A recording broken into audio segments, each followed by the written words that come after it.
Meanwhile, what Todd Walker learned when he tried to sleep, it's sometimes a do not disturb hanger on the door doesn't actually work. Mississippi State had an optional breakfast this morning for the support staff and for all of the players. Riley Self was the only player who showed up. Then after a team meal this afternoon, they went to the backfields, got some hitting in, signed some autographs for the little leaguers in the area, and they are ready to go tonight. Vandy and the All Blacks getting ready to go tonight behind Drake Fellows, whose numbers have been sensational this season.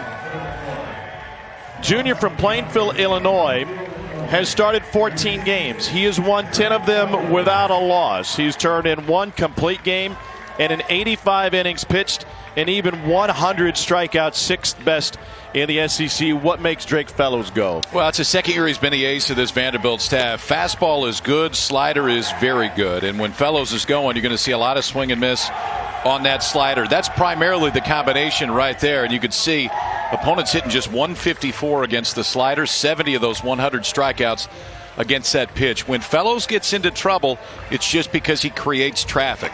The walk number is fairly high, 35 in those 85 innings this year, but he's hit 16. So you combine those all, that swing and miss has been important to getting Fellows to those 10 wins.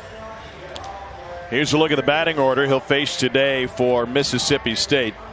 Mangum in the leadoff spot, hitting .373, only one home run, but we've already talked about his speed. And then there's Tanner Allen, who's been hotter than a $2 pistol over the last 9 games. .591 with 15 of his 60 ribbies.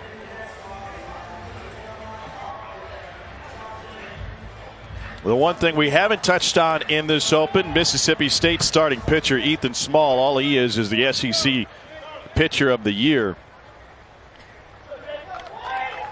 Both of these programs figure to be home in the postseason through the first 2 weekends. You know, they don't take anything for granted. They would expect to be back in Omaha. It was a magical run for Mississippi State last year, and the guy who led them with so many big clutch hits, Elijah McNamee's been out with a foot injury. He was reduced to the role of cheerleader last night. Jake Mangum will get things started.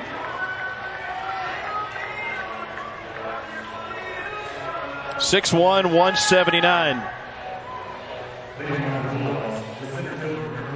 Mainly a football family. Grandpa Big John, a defensive tackle at Ole Miss. His dad, John Jr., was a defensive back at Alabama and with the Bears. And his uncle Chris, longtime tight end with the Carolina Panthers.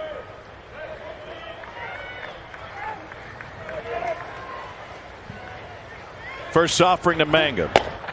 It's in for a strike.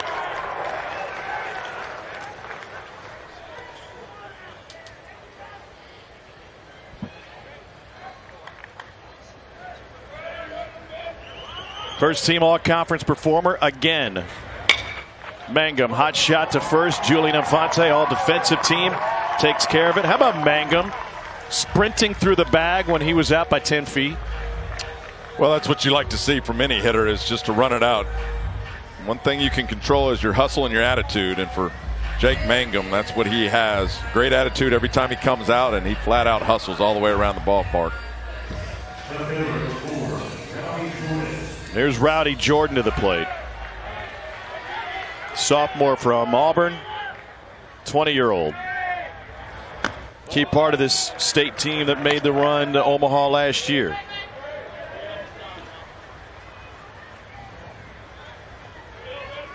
Jordan had 3 hits last night, as best I can tell by my chicken scratch. Fellows delivers a fastball for a strike, 1-1. Jordan back in the 2 spot too. That's where he hit last year in State's run to Omaha, but scuffled a little bit in the first half of the season. Moved up to the 2 slot. Jordan Westberg dropped to the 7 hole today for Mississippi State. It's a dangerous Mississippi State offense.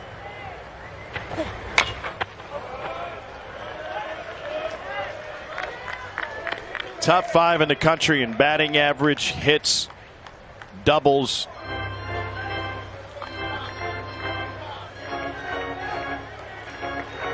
Top 20 in on-base percentage, and they lead the world in rally bananas.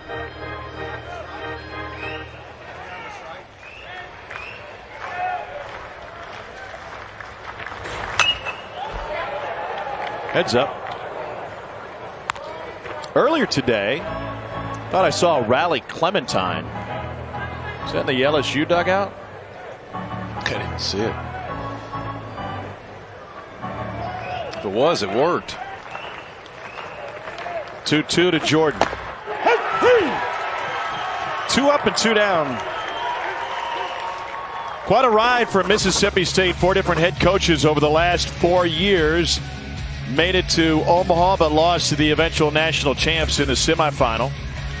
They won 8 of the 10 conference series this year, losing in the West to LSU and Arkansas. On the way, Mangum became the SEC hit king against Georgia. Best in the conference in average hits and doubles. As I mentioned, those numbers also stack up nationally with the best in the country. This is Tanner Allen. What's State's weakness? If anything, it's probably defense up the middle and maybe a little bit of bullpen depth, but there's not too many. Jordan Westberg playing shortstop this year for the first time every day. Talent is there, just not the consistency you'll see from a guy like Ethan Paul, who defensively for Vanderbilt has been one of the best in this league. Showed you what happened in the postseason last year. Mississippi State and Vandy did not meet this season. Vanderbilt looking to make it to the semifinals for the first time since they reached the championship game in 2015.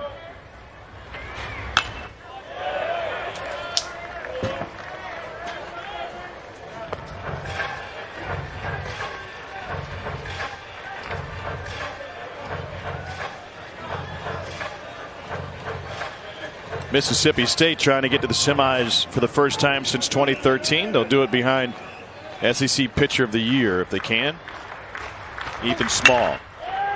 That is a fair ball. The shift was on, and it's spoiled by Allen the opposite way, all the way into the corner. And Steven Scott digs it out. It's a 2-out double just inside the chalk, his 22nd double of the season. See, the problem from EKP on the shift is you got to pitch to it. On a 2-strike approach, it's a fastball inside. Even a pull hitter is going to get jammed right there. Tanner Allen insides out that pitch down the left side and gets a double with 2 outs from Mississippi State. That's got to aggravate a pitcher a little bit because, again, you got everybody shifted over to the right side. He makes a pitch he wants to make. And I don't know if third baseman would have made that play anyway. Of course he wouldn't, but I don't know. I mean, you really got to make the pitches to your defense. That time, Allen, I think you just kind of tip the hat to him. Gets a barrel to it, gets enough of it to get down the left field line. It's a 2-out double. First pitch strike to Justin Foscue.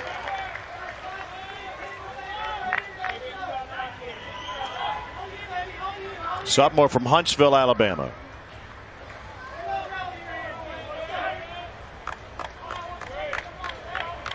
First team all-conference performer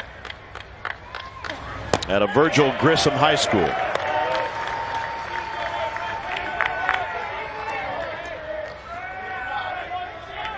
State's got some versatility in their lineup. They go switch left to start things off, and Foscue, the first right-hander faced by Drake Fellows.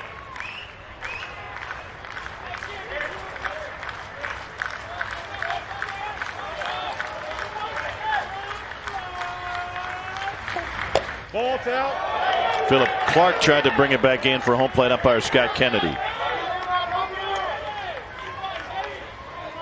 Are college catchers so much better at framing these days than they were 15 years ago? There was still some good ones then. I mean, I think it's a skill set that the best ones can steal strikes and strikeouts the entire season. I feel like it's more appreciated now on the professional level. I think one of the reasons now is because the zone's smaller. I mean, you before when Todd was playing, they were going to give you 6-8 inches off the outside corner of the plate a lot of times. Now they're actually calling the actual strike zone. Especially if you went into Atlanta. Yeah. Good grief. 2-2 to Foscue. Nice pick up by Clark on the short hop and a full count.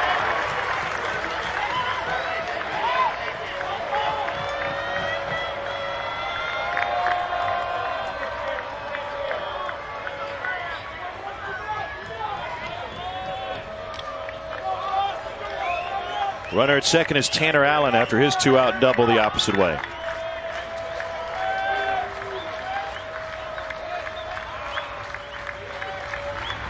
Breaking ball. Wow! Snared by Fellows. That'll close the state half of the first inning, and two of the best hitters in college baseball. Austin Martin in the leadoff spot. The nation's home run leader, J.J. Bleday, in the 2-hole. Coming to the plate for Vandy in the bottom of the first.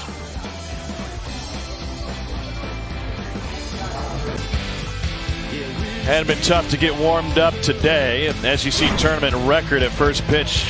Our previous game, 94 degrees, and these guys are hot. Austin Martin in the leadoff spot.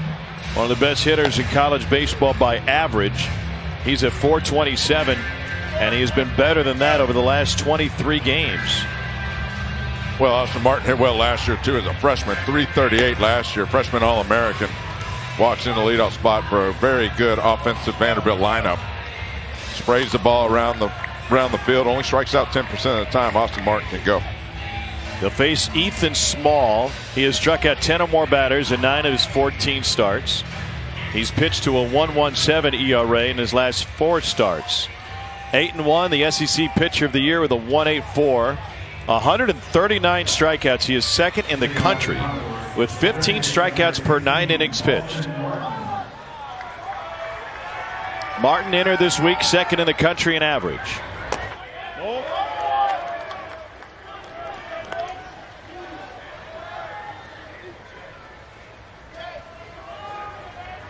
Austin Martin coming off of another 2-hit game. 2 for 5 in Vandy's 11-1 run rule victory over Auburn. And the Commodores have won 19 of 20 games. What do we got here? Chris Lamona's quickly out to Scott Kennedy, and he comes out with a purpose to talk to the home plate umpire. Yeah, they called an illegal pitch. He go to his mouth on the mound. He delayed, and we've seen this so much at the major league level. Marcus Stroman does it a ton. Ethan Small utilizes it a fair amount, and ultimately, this was called against Ethan Small recently, and I think others, just because the numbers have been so good, have started calling this out a little bit more over the course of the season. That gets Chris Lamona's out right away. It's not entirely uncommon as to what Joe Madden's been complaining about in the big league level with a toe tap. It was, yeah, where they got Sean Doolittle. Yep.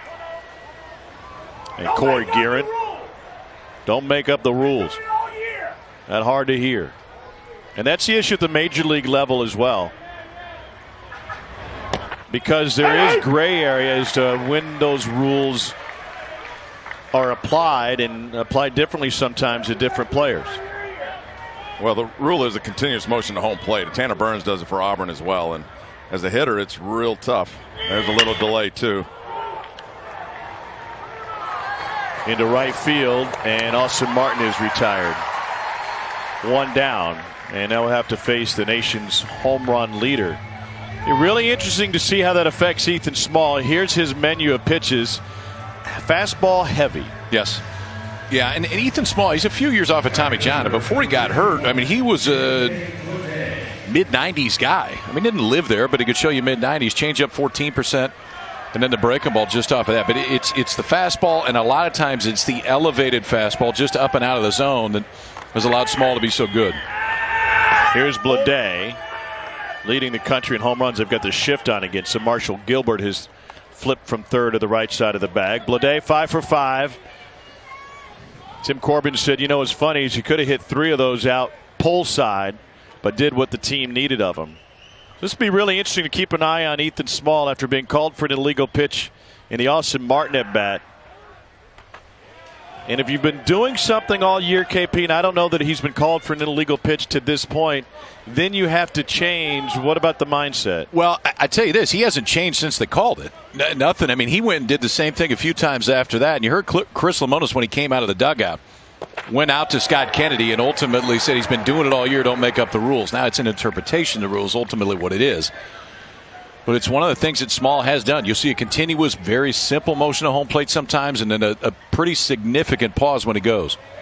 We've got the SEC coordinator of officials, Paul Gillier, on headset with us. Paul, what is Scott Kennedy looking at in that situation, and what about Ethan Small's history with his delivery? Can you hear me, Tom? Yeah, we got you. Hey, during the middle of the season, the NCAA posted a video bulletin that said the pump is no longer going to be legal. They came out with a rule interpretation. Now, the pause at the top of the motion will be, but if the umpire deems that the leg comes down more than once in a pumping motion, it would be an illegal pitch. Paul, what was the rule before the season? It was clarified at our clinic in Orlando that the pump was going to be, last year it was going to be allowed, and then it was brought forward not to allow the pump motion. As you know, a lot of Major League Baseball pitchers are doing it, and it's something that we've got to work on. One more question on this. So just to be clear, did the rule change during the course of the season, or the interpretation of it changed? The interpretation, if you look at 9-1A, it says that you should throw without interruption in your motion. And then also there's another note later on that says you're allowed to have a pause. So if you think back over the years, why were we allowed to have a pause or two pumping motions? It was for the arms. Back in an older time period, pitchers tended to take their arms above their head more than once. It was not intended for the legs. So the NCAA issued a warning that issued an interpretation that a pause would be legal, but the pumping or double pumping would not be. Paul, thank you so much for your time. We appreciate it. You got it, guys. It's funny. I was just, I got back to my hotel room about 4 o'clock in the morning. I was just looking at 9-1A last night. Yeah, I rotate. I go between 9-1A. There's a few others that are kind of my favorites, but I'm with you. Paul Gillier worked 20 SEC tournaments as an umpire, 17 consecutive, third most in his tournament's history. So here's Ethan Paul after the walk to J.J. Bleday. I thought your question was fantastic, KP. If you're a pitcher especially, and the interpretation of a rule is going to change during the season or even between the fall and the spring where you've done a bunch of work, that can be very confusing. Here's Mangum.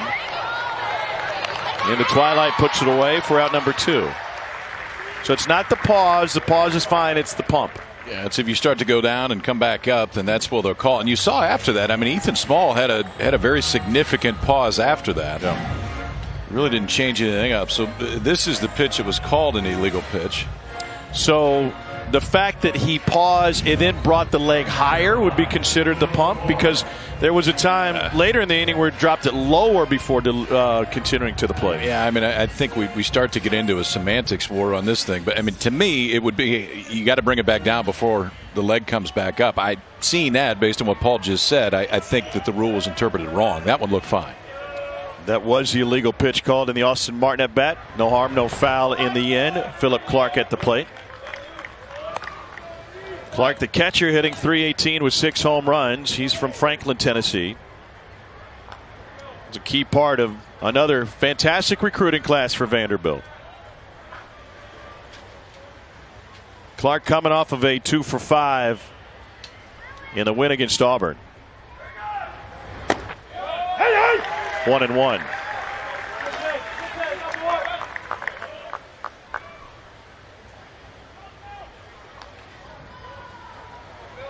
One more question that I'm just curious about is if Ethan Small and Chris Lemonis were aware that he would be looked at in that fashion.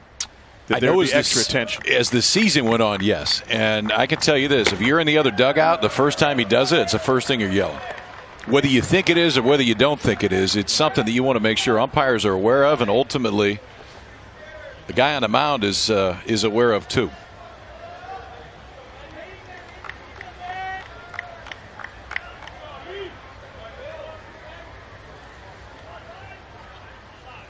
Clark, first team all conference performer, fouls one back to the screen. Since Tim Corbin arrived at Vanderbilt in 2003, every Vanderbilt starting catcher has been drafted. Think of Vanderbilt. What a run. Yeah. And you think about great pitching, not only David Price, but Walker Buehler. Pitching the World Series last year for the Dodgers. Dansby Swanson at shortstop. Even going back to Pedro Alvarez at third.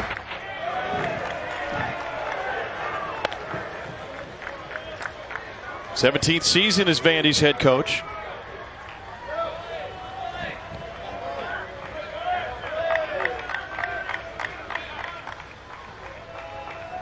14 NCAA tournaments, 8 supers, 3 trips to Omaha and the 2014 National Championship. Partnered with a runner-up appearance in 2015. Lifted to shallow left center.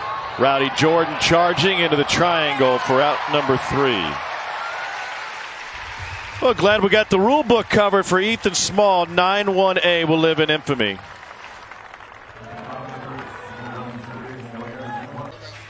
But a monster crowd last night. A lot of them stuck around to the very end. Another good one in here tonight. Can't wait to see what the weekend has in store. Pair of elimination games tomorrow. Ole Miss and Arkansas, 4 Eastern, 3 Central. And then LSU awaits the winner of this one. Designated hitter Dustin Skelton comes to the plate. Under the lights at the Hoover Met.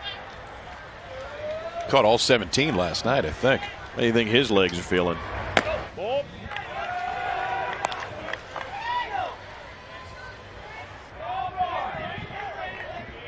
2 for 7. Part of 14 putouts. 1-1.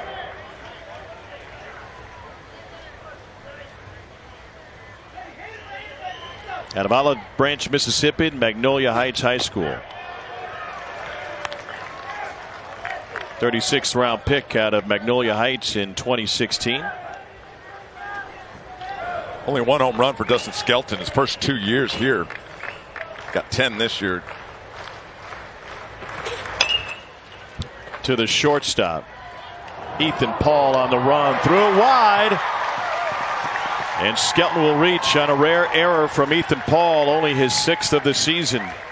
Vandy fielding 9-83. 3rd best in the country.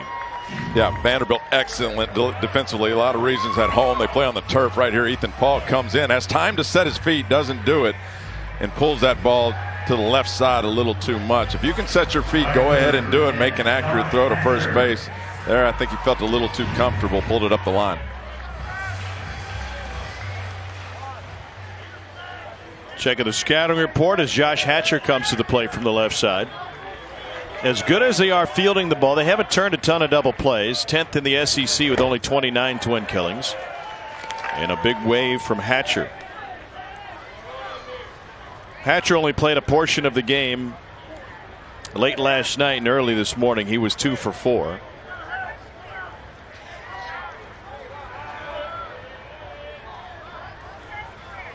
State played 4 right fielders last night, including Gunnar Halter, came up with a game winner in the 17th.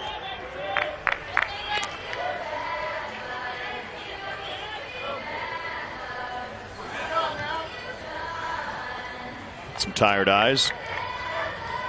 I kind of think there's a few of those in there. Oh, I was talking about the booth. Oh, sorry. A few of those in there, too.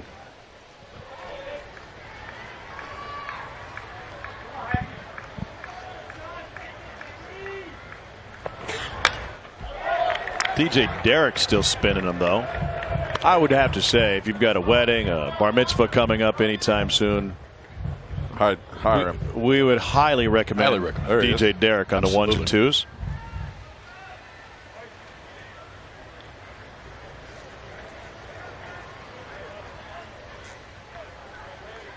Even when it comes to music, it just means more. Blocked by Clark, 1 and 2. Got to put the earpiece back in. He'll get the pitches from the Vandy dugout. Help with pace of play initiatives. That's been going on a couple of years in this league. Still not legal in the NCAA tournament. 2 and 2.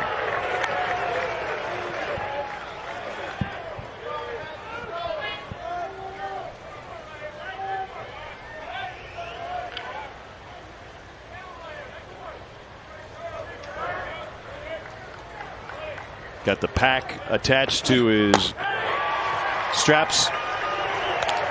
Second strikeout for Drake Fellows. he just has the ability to throw the slider about whenever he wants and wherever he wants. So often for right-handers, if they're going to throw this pitch to a left-hander, they're going to try to wrap it around their feet. Fellows has the ability to backdoor it. It has more top to bottom than side to side.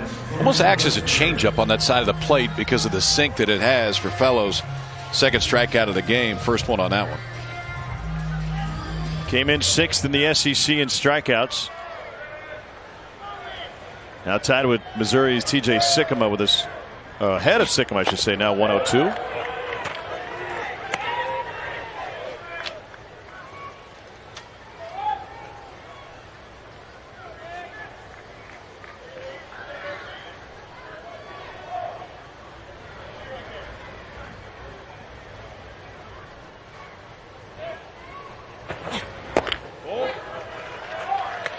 Four different head coaches over 4 seasons for Mississippi State. Chris Lemonis took over the program essentially sight unseen, winning his first-year head coach in SEC history, hired by former SEC Coach of the Year John Cohen.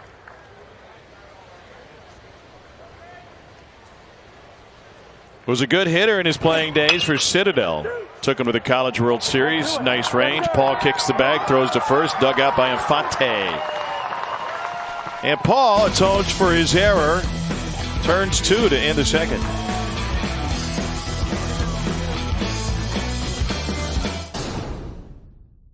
That's what I was trying to tell you. Okay, It was a wrong interpretation, so I didn't penalize anybody. And I just going all the reset way- it. I He get was it. going all the way down and coming up and then Right? doing it again. I get it. And I see it, and I'm good with that. And that's what I was just trying to tell you. Just saying I made a mistake, and I wanted to say that as far as getting it right. That's what I want to do is reset it, and it's all good. And I'm sorry for getting pissed. It's not. You're supposed to. It's I get it. Okay? We're good. I just want to say, You turn around, get at the umpire, and he goes, I might have missed it. And there's not much you can say after that. Chris, what else is happening down there with Ethan Small? Well, Mississippi State told me it's happened one other time earlier in the season. It was the same situation again where the umpires admit that they got the rule wrong and it shouldn't have been called an illegal pitch. It's interesting. Ball and 2 strikes now to Pat DeMarco. Grew up in New York. Wanted to spend a little bit more time on the diamond, so he and his dad moved to Georgia.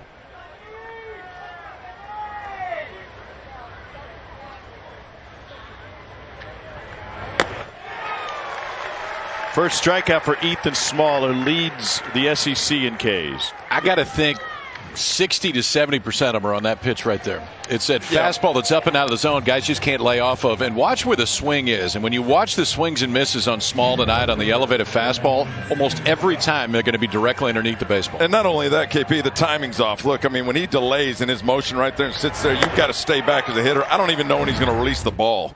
And so once he finally does, and it's 90 plus, it's just impossible to catch up to. Synergy stats on advanced numbers with Ethan Small. Here's Stephen Scott, senior from Cary, North Carolina. 4th in the league in on-base percentage. One of 4 lefties in the batting order for Vanderbilt, and he took that one off the tricep. Just the 4th hit batter of the season for Ethan Small. He's walked 1 and he's hit 1.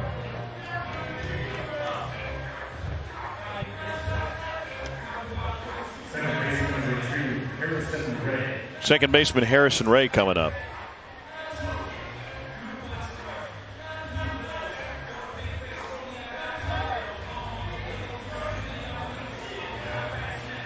No score, bottom of the second. Final game of the 4 today. 2 games tomorrow. And then 2 more with the semis on Saturday. Championship game Sunday on ESPN2.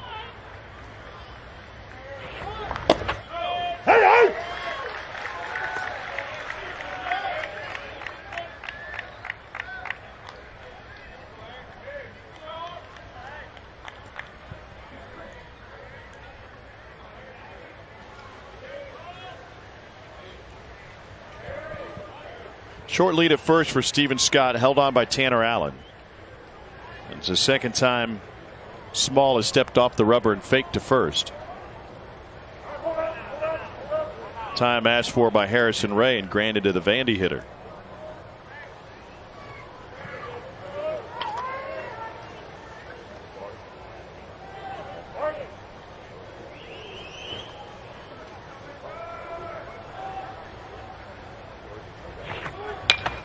Bunted to the right side of the mound. Small spins, fires wide, and there to back it up is Foscue. Be a bunch single for Harrison Ray. And Vandy's got 2 on with 1 out. Smart location on this bunt by Harrison Ray to the right side. Look at the lefty. Ethan Small has to come around it and spin around, and it's too tough to pick up your target when you can't see it. For a right-handed pitcher, he'll just pick it up with his bare hand and get the out. But for Ethan Small, has to come around it and just can't make the play.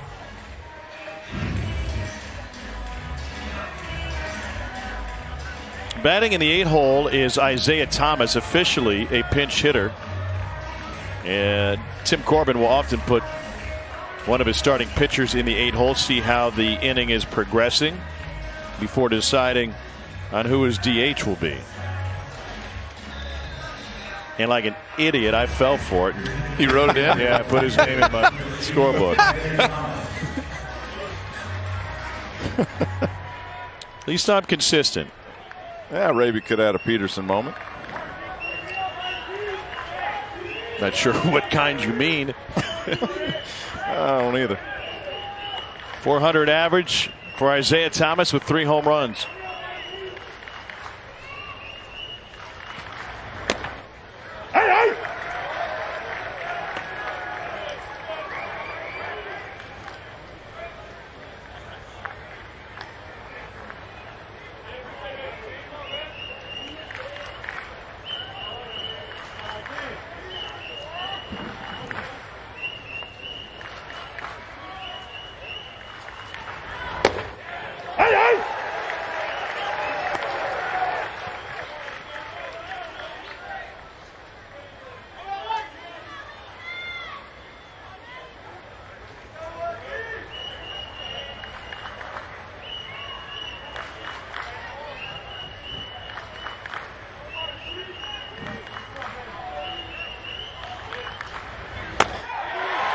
Chase the fastball up, just like you said prior, on a fastball that struck out Pat DeMarco.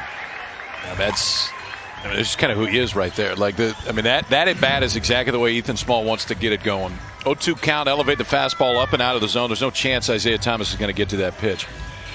Well, and the other thing, too, I question the mentality. You know, Isaiah Thomas, I'm sure he was told he might hit in the 8 hole, depending on, like you guys were saying, the situation. But there's a preparation that goes on into being successful at this game. And for Isaiah Thomas, that's basically the pinch hit conversation we had earlier. It's just very difficult to get in there, especially against a guy like Ethan Small, and do any kind of damage when you're not really sure if you're going to hit or not.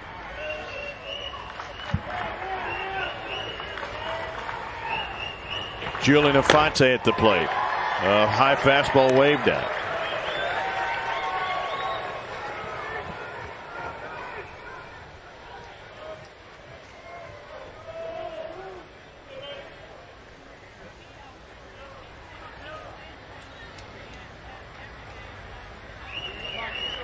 Parents Maddie and Joseph were both born in Cuba.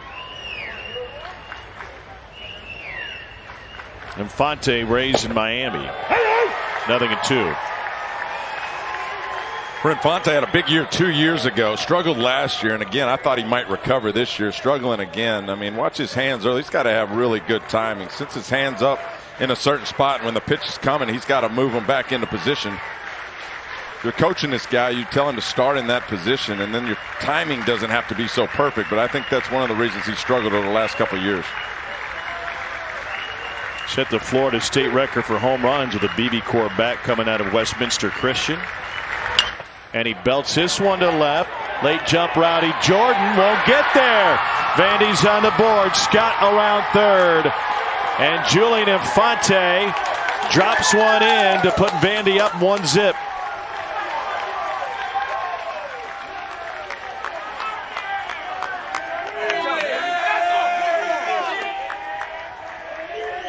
Infante gets a fastball in on his hands, and it's the spot that Small wanted to throw it. It's elevated, but after swinging through one earlier in the bat walk, that one at least he got enough of it. He didn't barrel it. It got in on his hands, but just kept it on the line. Rowdy Jordan couldn't get there. No, Infante's going to have issues when he doesn't really know what's coming. Right there, I think he had a pretty good idea. He'd get that fastball again after the swing he took the time before, and he's able to put it into left field.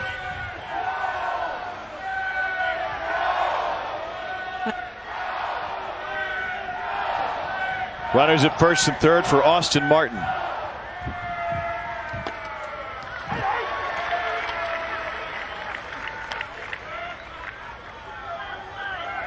Martin flew out to right field his first time up.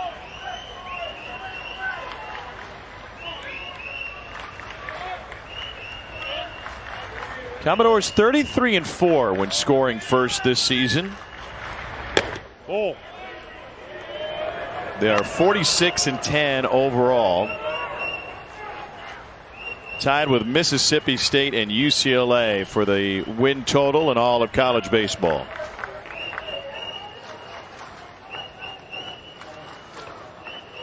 And they are hot.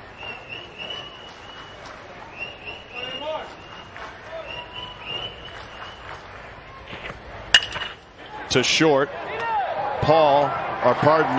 Westberg races to the bag to finish the frame. But Julian Infante, the senior, gets Vanderbilt on the board in the bottom of the second. Extras today, 5-4, Dansby Swanson, Vandy product, with a shout out to his guys. What's up, boys? This is Dan's. Just wanted to say good luck in Hoover. I'm always watching, always keeping up with y'all. I hope the best for y'all always, and I'm here for whatever y'all would need. Good luck. Go get it. Wow. Here for whatever you'd need. What, a couple million? Yeah, I was going to say, I got a few ideas.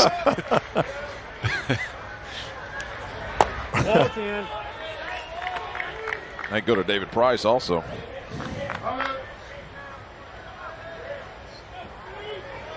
Dansby 2 for 6 today. He's hitting .257. He was in the 2-hole. Here's Luke Hancock, freshman from Houston, Mississippi.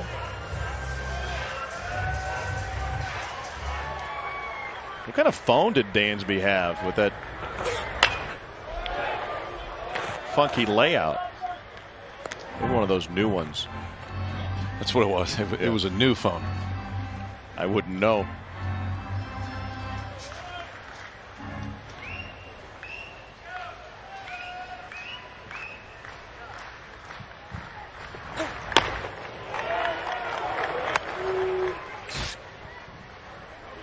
Got an anchor on the button.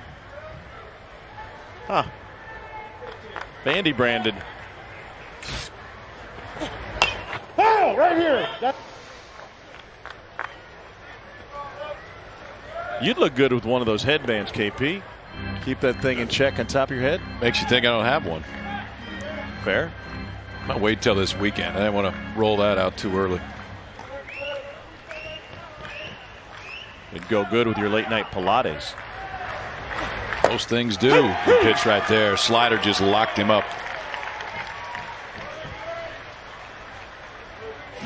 Big fella's been pretty good tonight so far. 3 strikeouts, 2 have been looking this time on the slider. And again, you're not going to see too many changeups. He's maybe thrown 1 the entire game so far. This is what he will use as that changeups against the left-handers. Hancock gave up on that one. Thought it was a fastball up and out. Drops in. 3rd strikeout of the game for Fellows. 9-hole hitter Marshall Gilbert.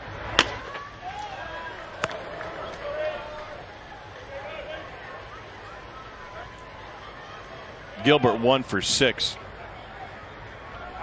in the 17-inning win against LSU. Teams traded runs in the 16th just to mess with us.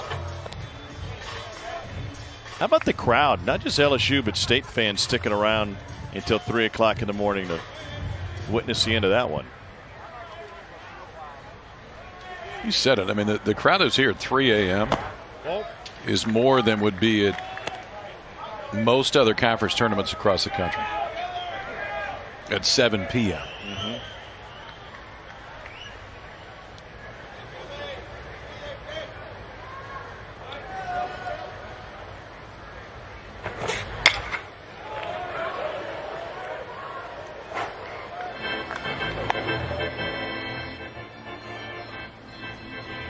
Longest game by innings tied with 17 innings, and latest finishing game by time.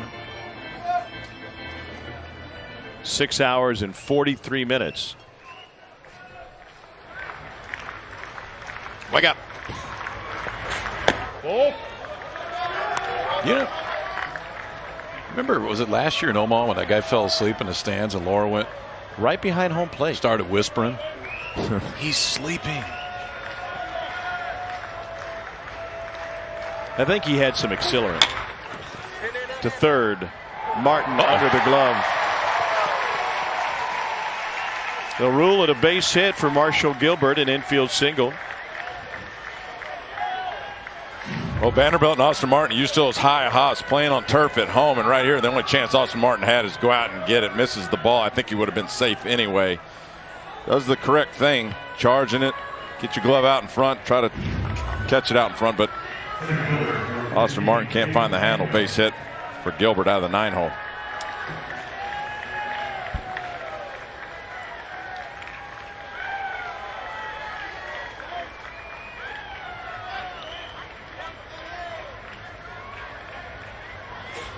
Oh! Like it. Don't see that enough anymore. Catcher's a back pick. Especially a left-handed hitter toward first base. How smooth this is from Philip Clark. So there's some kind of a visual between him and Infante. Infante knows that one's coming. Infante knows that one's coming. It wasn't a huge secondary by Gilbert right there. I think Clark had already made his mind up he was going to throw it, but I wish we'd see a little bit more of that. Mangum bounces one to Ray, to Paul, back to first, and Mangum hustling down the line.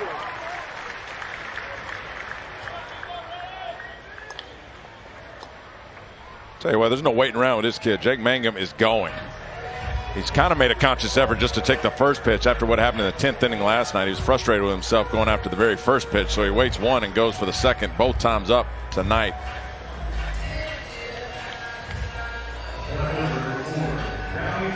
How many pitches do you think he sees on average per plate appearance? I would say the average 2. Doesn't walk, doesn't strike out. I think he's got 18 walks and 18 strikeouts and what, 275 plate appearances? They shift Rowdy Jordan. 0-1. Remember, they shifted Tanner Allen in the first, and he slid a double down the third base line.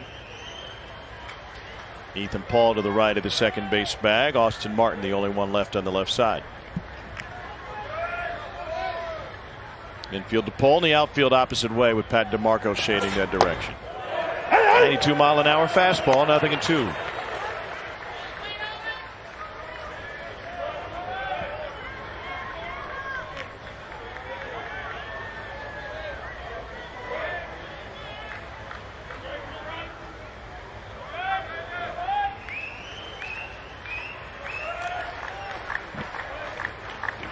Fellows tied for the SEC lead in wins. He is 10-0 this year.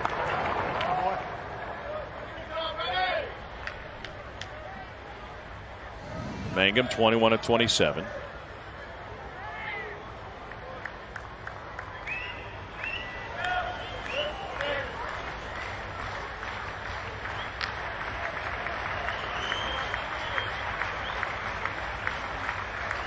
There he goes. No, faked going.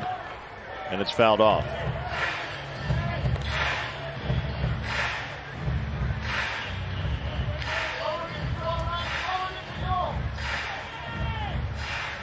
Is that a read for Mangum? Yeah, I was just going to say, part of the fake steal is to move the defense around a little bit. Maybe they'll take a false step, but a lot of times it's just, you know, if you're going to make it or not on the first move you make, and if you don't, you go ahead and shut it down. You don't think you can make it. But I definitely think he's going to try. And the idea is, if he gets blown up at second base, I mean, you got Rowdy Jordan leading off the next inning. You don't want to leave a Mark McGuire, for example, hanging at the plate, a guy that can really hit a lot of home runs. But you're okay with Rowdy Jordan leading off if he gets thrown out. Infante holding him.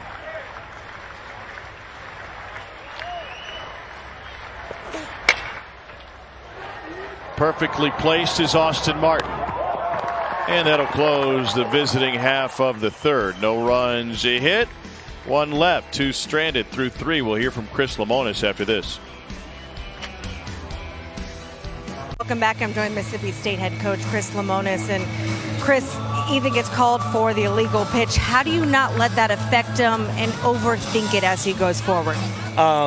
He's an older pitcher. He's been around for a while.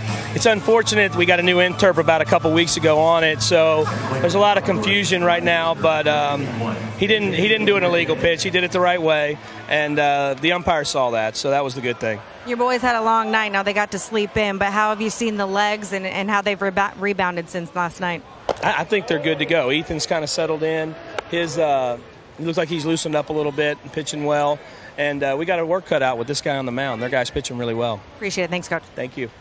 J.J. Bleday, the nation's home run leader in the leadoff spot. Pop this one up behind the plate. There's a lot of people who were worried about not getting their sleep last night. Talking with one particular person before the game today. Greg Campbell, the Mississippi State SID's got a new baby on the way soon. His wife, Jenny, and his daughter Mallory at 4 years old. We're watching the game late last night. Greg should probably try and start banking that sleep now, because any moment Brooks David is going to show up and he's going to be out of time, and the winks are going to be hard to come by.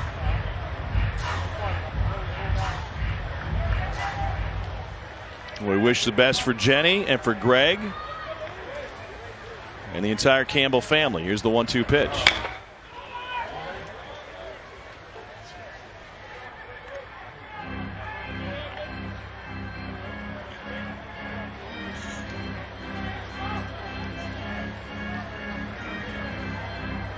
J.J. Bleday has met with roughly half of the major league teams that have the early round picks in the draft coming up in a couple of weeks. And one team in particular was here to see him in person yesterday, the Marlins, with Derek Jeter, Jorge Posada, along with others. An odd time of year, right? I mean, you're trying to chase down a trophy and a national championship. There's also literally millions of dollars waiting for you on the other side of a professional contract. And your entire professional future just weeks away. Well, J.J. Bleday strikes out there against the lefty Ethan Paul, but he had a big day against the lefties yesterday. I think he had 3 hits, and with the brass in town, we talked about what they're looking for. One of the main things is how a left-hander handles a left-handed pitcher, and J.J. Bleday really lit him up yesterday, and that's a big deal as you get in the big leagues. There's going to be a lot of matchup issues there. Small takes care of Paul. Let's say that draft for a minute. The first round of the draft is now the Monday, which would be the last day of regionals.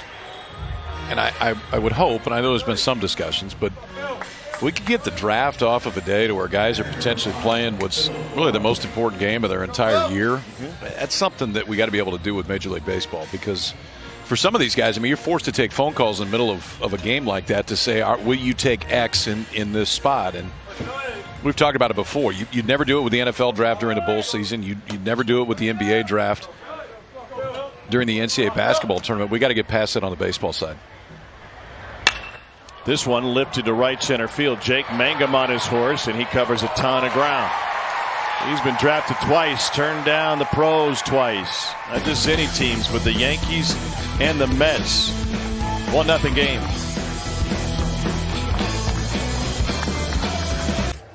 Hey, we need to get Chris Burke out here. Put him in second base, and then so he can yell at us like he used to? No. He knew the strike zone well, right? And then we get Star loose on the mound. They're not the only ones that feel that way about Berkey. He's been screaming at Ben for the last 3 days. So Ben doesn't hear him, though, because he's so much taller. Berkey can't reach him either with those arms.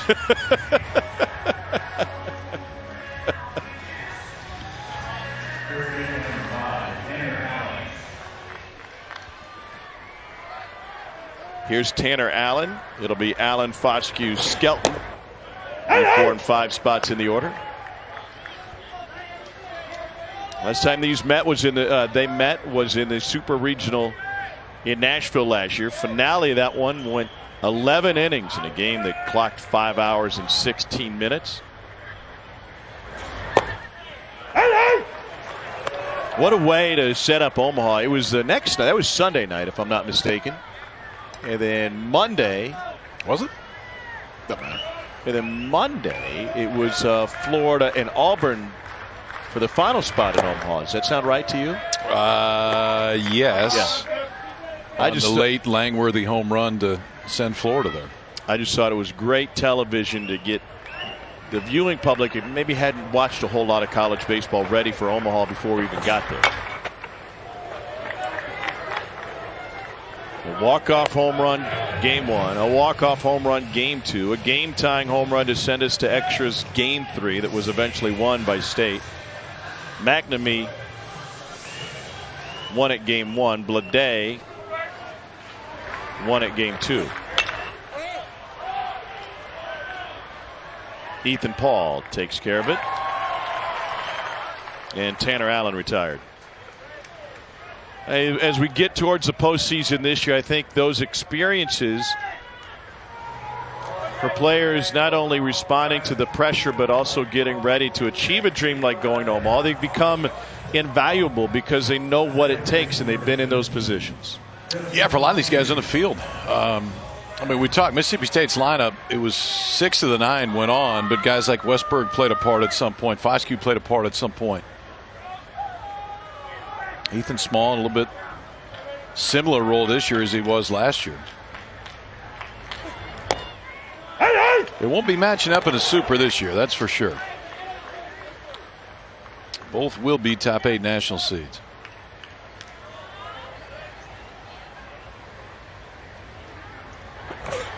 Ball.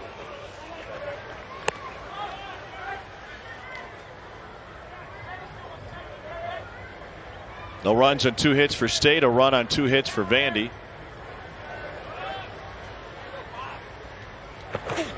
Ball, 2-1. Fellows grunts it home high, 2-1. Better pitching as the week goes on means runs are at a premium. Tuesday, we averaged 10 runs a game. Wednesday, that dropped to 8 1/3. And through 3 games today, 4 combined runs per game. 2-2. And it was interesting with some bubble teams playing on Tuesday.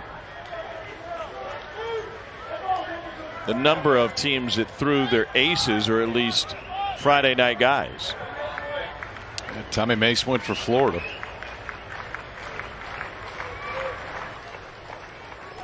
Fellows stops off, 2 balls and 2 strikes. Between innings, Fellows grabbed a bat, was outside the Vandy dugout taking swings. One way to stay loose, I suppose.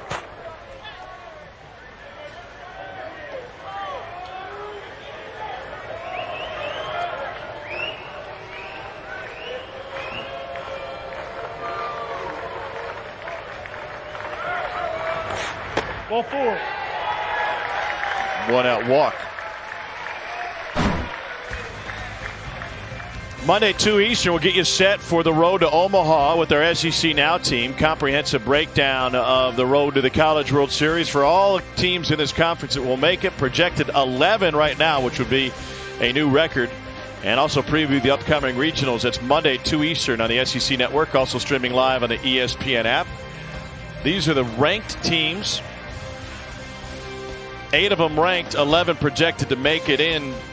4 of the top 6 teams in the country coming from the Southeastern Conference.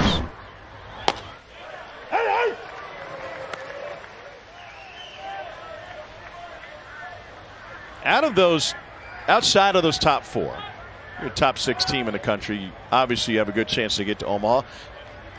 Who's the next team that you could see making it to the College World Series outside of the top 4? What do you think, Walker? That's a tough one. LSU has their issues behind the plate and on the mound. You know, they're hurt, injured. They can get some guys healthy. Cole Henry comes back 100%. I got A&M. I like A&M. You know, along the same lines of talking about pitching and defense wins. You know, if you pitch it, if you can throw it, the problem is they don't score. I mean, Tom Hart, that's you. He's right. Yeah. Mentioned earlier. You know. A&M lost the last 2 games, only gave up 3 runs but didn't score. So, I mean, they hit 250 as a team, Texas A&M. And so they're going to play at home, I think, for the regional. They'll have to travel for the Super. I don't know if there is one outside of those 4. I think all 4, the top 4, Georgia, Arkansas, Mississippi State, and Vanderbilt will be in. I think 4 of them will.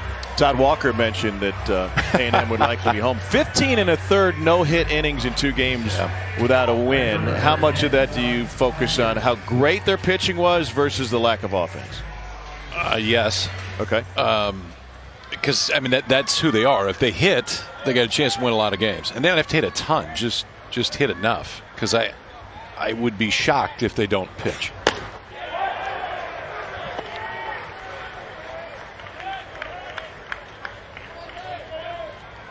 Doc Zakis looked really good today for Texas A&M. Wow.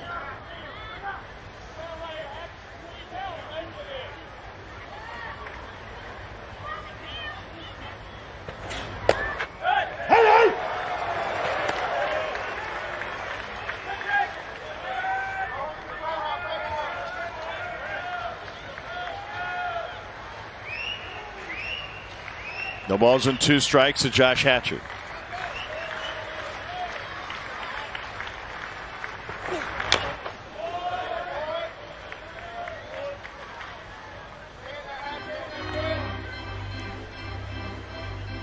Florida, Missouri, as of now, both among the last 5 in, would be 3 seeds along with Auburn.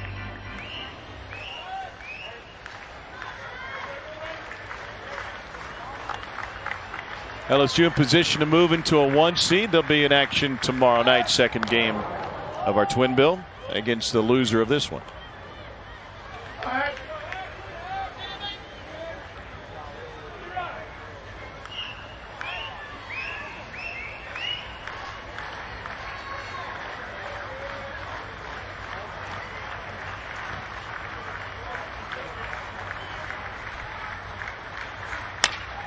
Tap to the left side where Ethan Paul gobbles it up. In time to retire Hatcher. No runs, no hits, but a walk and 1 left. Middle of the 4th, 1 zip.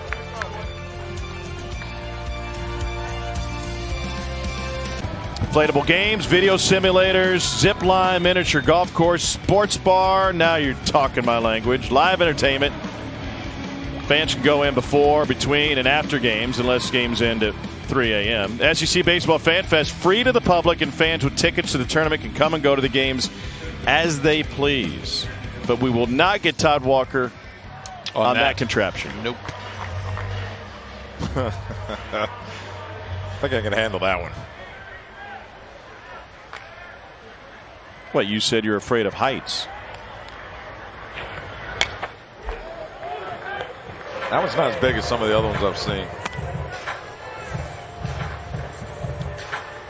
Pat DeMarco at the plate. But it's the same one we showed to you 2 days ago when you said you weren't going to get in it. They didn't change it out. I don't remember that conversation.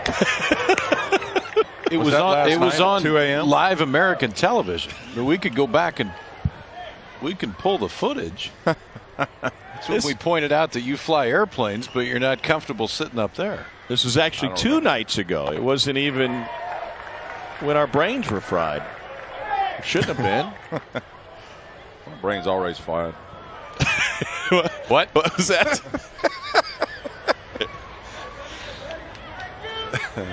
Pat DeMarco struck out on a high fastball his first time up. Ethan Small's pitch. It brings up a great conversation we had, though. You were part of it, but just to refresh your memory, you were talking about being afraid of heights, and Kyle responded, but wait, you're a pilot, and your argument was that you're in control in the plane versus the carny who's spinning the Ferris wheel. Yeah, I figured out it's the fear of falling more than it is the fear of heights. Yeah, because it's not the fall that hurts you, it's the landing. That's right. The fear of falling and landing. We need to get Alyssa Lang up in that Ferris wheel. Tell her to put down her melon snack and get up there.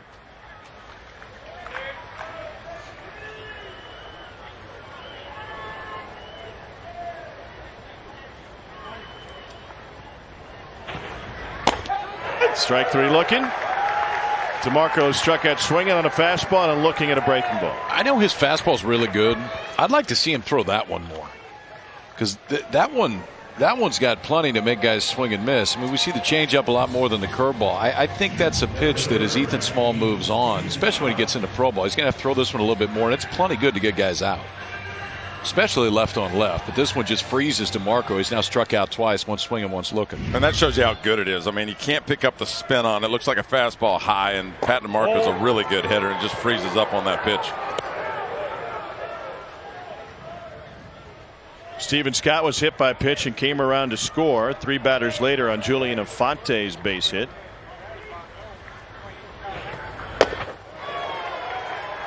Ball and a strike now. What was the fastball usage for Ethan Small? 80%? 80, yeah.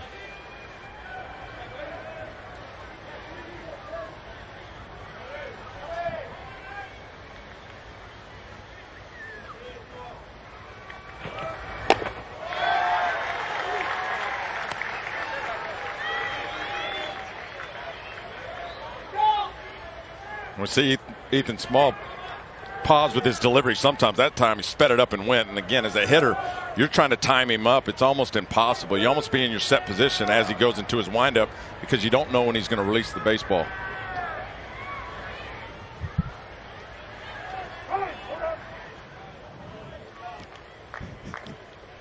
Did you face anybody like this? Guys didn't really do it. No.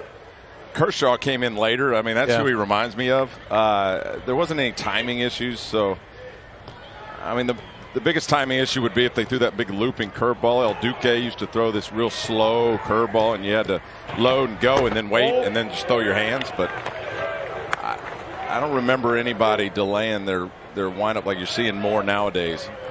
But it definitely is effective. I mean, when you were pitching, did you even think to do that? No, the only time you would do it is out of the stretches of very look, so a base runner wouldn't get jumps. But no, not out of the windup. Good play down there. Almost smoked at Tanner Allen. No, and I don't really remember anybody doing it.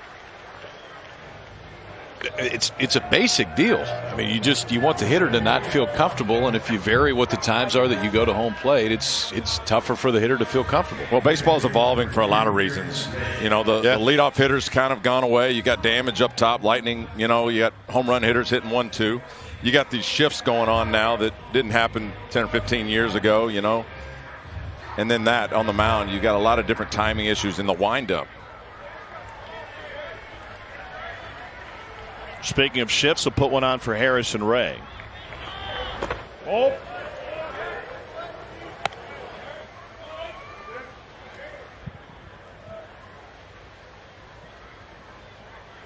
Singled to the right side of the infield last time he was up.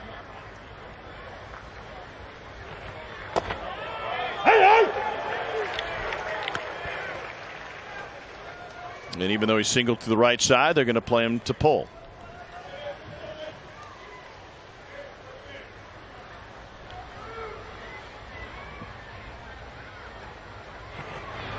Ball.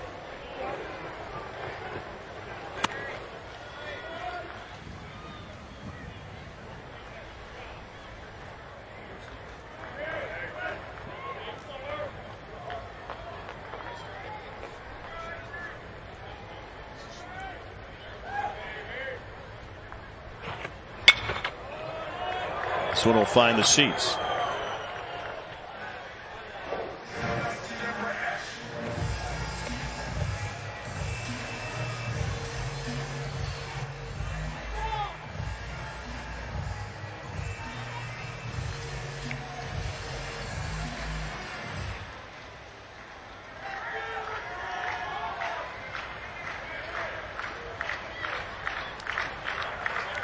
Two to Ray. 2-2.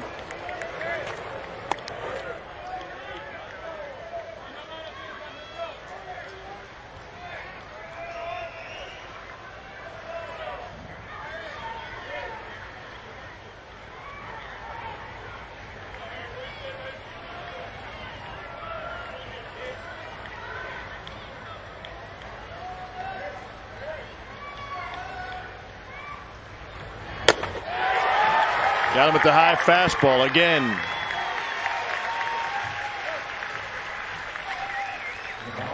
Fifth strikeout for Ethan Small. He's retired 7 in a row, and we'll hear what head coach Tim Corbin has to say with Chris Budden after this. Harrison Ray cannot catch up to that fastball high and away, and Ethan Small has it going on tonight.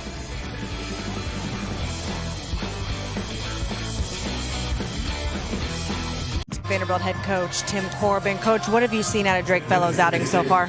Pretty good. I mean, very competitive, throwing a lot of strikes, keeping the ball in the infield, which is important, and kind of limiting their opportunities. Julian Infante drove in that run. He had a struggle last year. How have you seen him try and find that consistency and battle back this season? Well, I just think, he dropped baseball this summer. He just got away from it, which I think was really smart for him. And then as he got back in, he just kind of regrouped a little bit. He's just such an intelligent kid and such a wise kid that I felt at some point he would find his way again. Appreciate it, Coach. Thank you. Thank you. Talking with Tim Corbin about Julian Infante's struggles last year. Oddly enough, one of the things that worked against him in this game was that he cared too much. And because he cared so much, when he struggled, it weighed heavily on him. If not as an individual, but because he thought he wasn't carrying his weight with this team. Yeah, it's a big deal, and especially as you move on and in the big leagues. You get to the big leagues, you have a unique opportunity. And then when you get there, you care too much. I got sent down a couple times for that reason, and you want to do good so badly. And then you get on third base in Baltimore, and you got guys like Cal Ripken saying, "Hey, Todd, what's going on?" And that affects you as well, So you're looking around with stars in your eyes, and you got to get over all that. But for Julian Infante, there comes a point where you just have to relax and, go back to the basics, especially at the plate, getting jammed and using the other side of the field. I think he's still trying to hit home runs to the pull side too much, but that's definitely a real thing. Left side of the infield for Austin Martin. And Jordan Westberg is retired. Chris? Todd, one of the things that Julian Infante did was he just took off baseball all summer. He didn't pick up a bat until late July. He wasn't just sitting on the couch, though. Him and his friends started a business, a drone business, where they go and power wash windows. The idea is it takes out the safety element, so instead of humans scaling walls, washing windows, you have the drones do it for you. Up the middle, and Luke Hancock has a base hit. Todd, you could never be a window washer. I wouldn't be washing windows either. You'd fly the drone. I could fly the drone, yeah. You could work for Infante. Little side gig for There you go. I need the money. If you fly the drone, he'll invent it. And you guys can talk about hitting and stuff.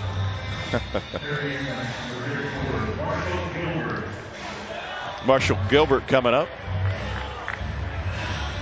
So it's a drone with a hose, huh? I was going to say, that's a powerful drone.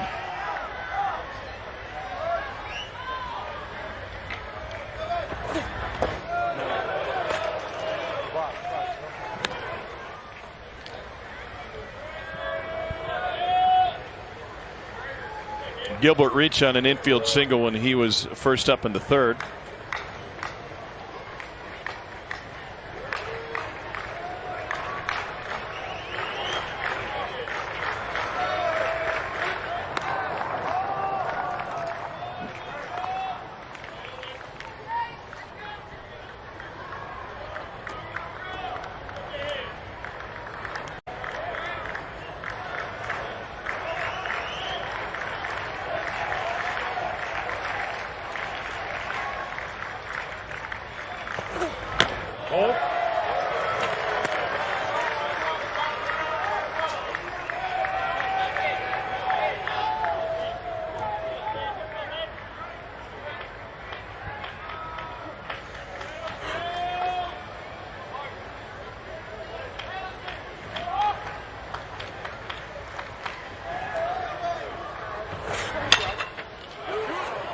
Whoa, high hop over Paul, and he's only able to knock it down.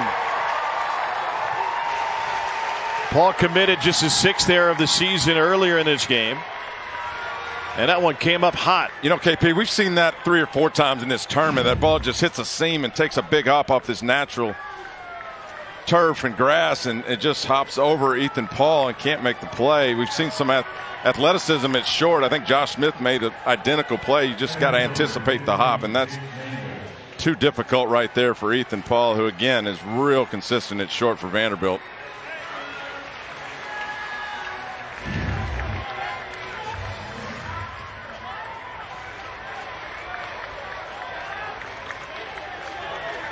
Base hit for Gilbert. 3 of State's 4 hits have come from the bottom of the order, Hancock and Gilbert. And Mangum slices one into the seats.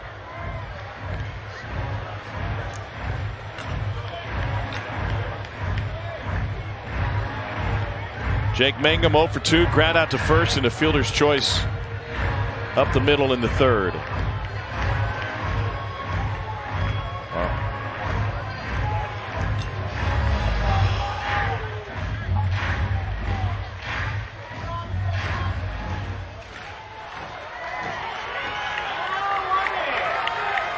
Broke the SEC hit record previously held by Dr. Eddie Furness out of LSU.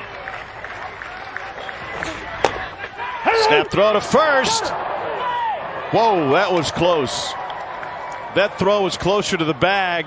Infante would have been able to tag out Gilbert. So it's the second time we've seen it today, and both times that Clark has done it, it's with the left-hander hitting right here. The difference here is Infante's playing behind the runner, so this time you see him break in on the pitch. Throw just a little bit late to get Gilbert coming back, but still, I love the idea of that even more when the first baseman's playing behind, because I think as a base runner you expect it less.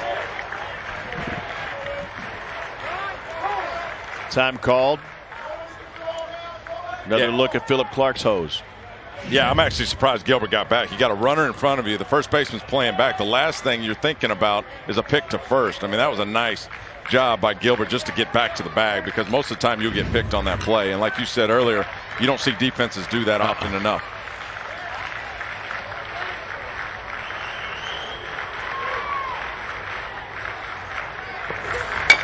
Reached for and tapped foul. Nice grab, sir. Both times they've backpicked, it's been with Gilbert standing on first base. So there must be something in the scouting reports that said secondary is a little bit bigger than others, or maybe they've got him at some point during this season on it. And that is, I mean, it's not an easy throw to go to your knees and then flip it back behind the legs of the left-handed Mangum. And hit a moving first baseman in the process. You throw that down the right field line, that's at least one run. Mangum goes down swinging on a breaking ball. He thought he tipped it, and he's pleading his case to Scott Kennedy.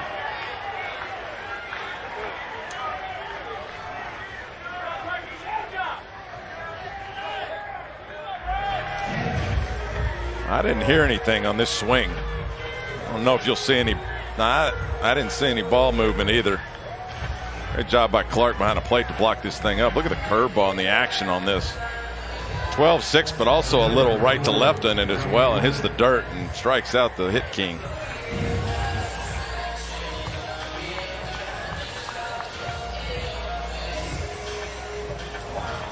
Only the 20th strikeout of the season for Jake Mangum.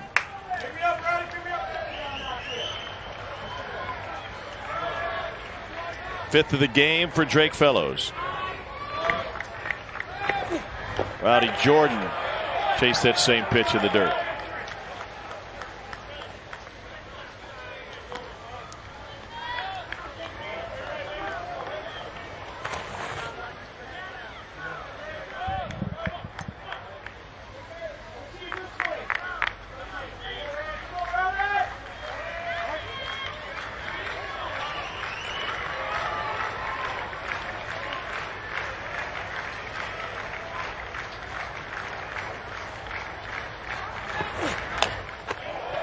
Nothing in 2. Got the slider going tonight.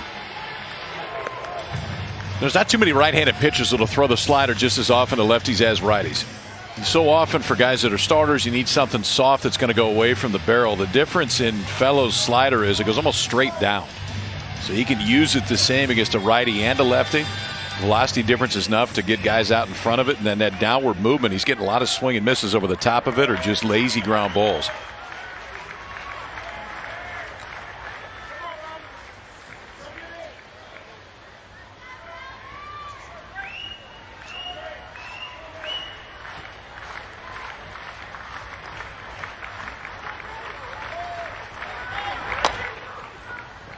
One of those ground balls will trickle foul where Fellows scoops it up.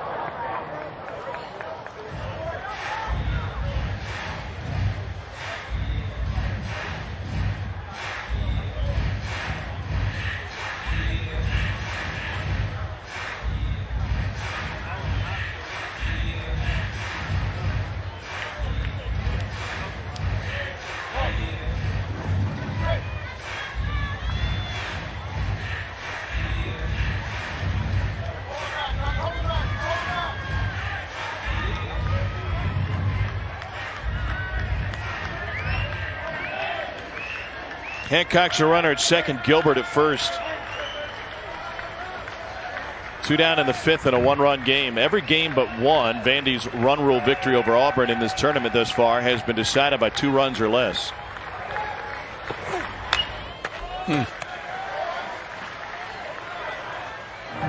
That's the one Jordan can get. Has he seen a fastball in this at bat? I think he has. I think it's all sliders. Well, he pitched after the very first pitch, the fastball that was out of the zone, and so I think he feels that he's going to chase just about anything he throws as long as he doesn't hang it.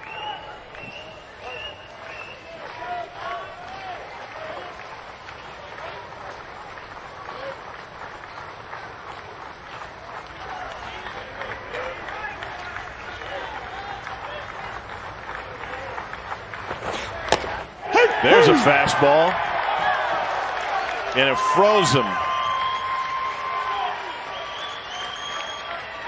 6 strikeouts for Drake Fellows. How can it not? I mean, this fastball is way inside, and for Rowdy, Jordan thinks it's a ball. It comes back over the plate. That's Greg Maddux-esque. 1-0 through 4.5.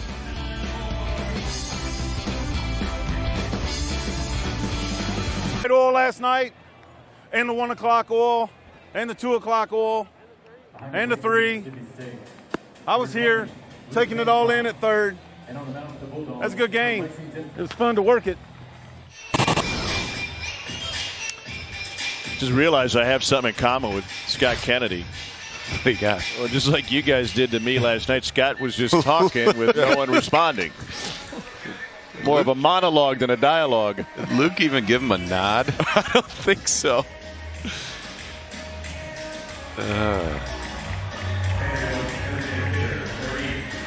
Todd, you were saying in the big leagues you like to talk to umpires, maybe get you a close call every now and then. Did you have any umpires that would just come up and start talking to you randomly?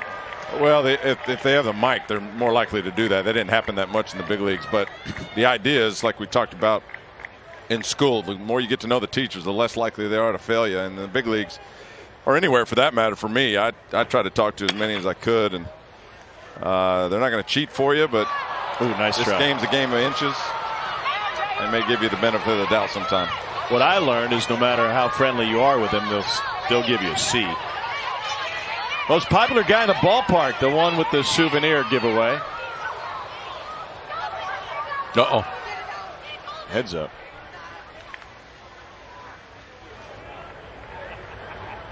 We got Luke, the ball boy, down the right field line, and number 9 down the left field line.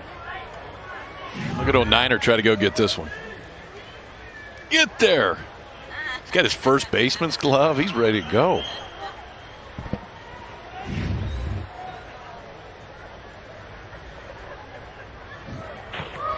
Isaiah Thomas at the plate. Nice hustle.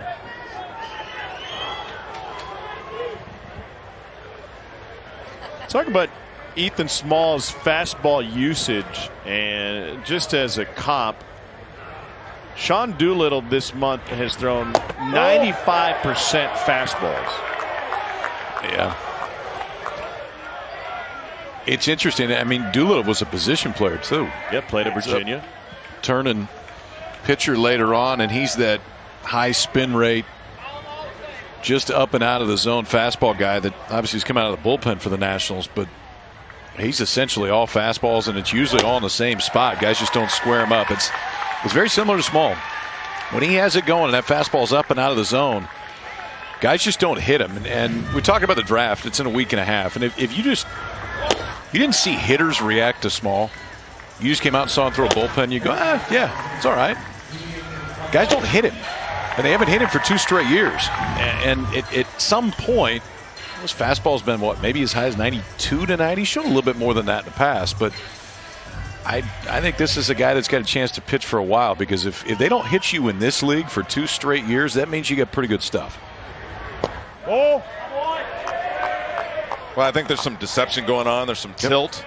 You know, he comes from the top, and especially a lefty on lefty against him. I think of Andy Pettit, who hit the ball so well you couldn't pick it up till it was almost to the plate, and Ethan Small does something similar, especially the left-handed hitters. Julian Infante drove in the lone run tonight with a shot to left. I was just thinking in game number 1 when Cole Wilcox was on the mound for Georgia that while college baseball has been sensational in terms of player development, one area where there is more room to growth, because you're playing to win every game as opposed to focusing on development like in the minors, will be pitch usage and pitch development. This will be out number 2. Like, for example,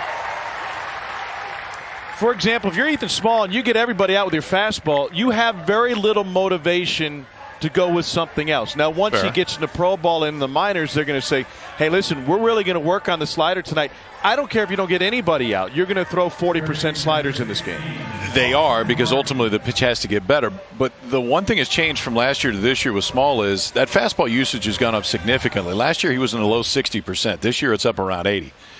And so, Tom, to your point, yes, obviously you want the slider to be better, but the reality is even when you get it, well, especially up to the big leagues, minor leagues you're going to work on something that you don't work on as much. Big leagues, you're just going to get guys out, whatever it is. And if it turns out that this is the way that he gets guys out, you could see a similar approach.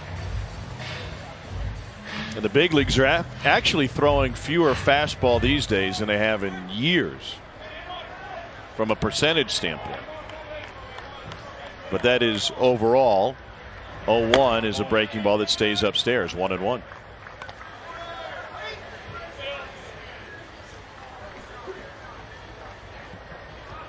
And there is a fast track, especially for pitchers who are going to be pitching out of the bullpen at the big league level, who maybe only need 1.5 pitches to succeed in the big leagues if you have an elite first pitch.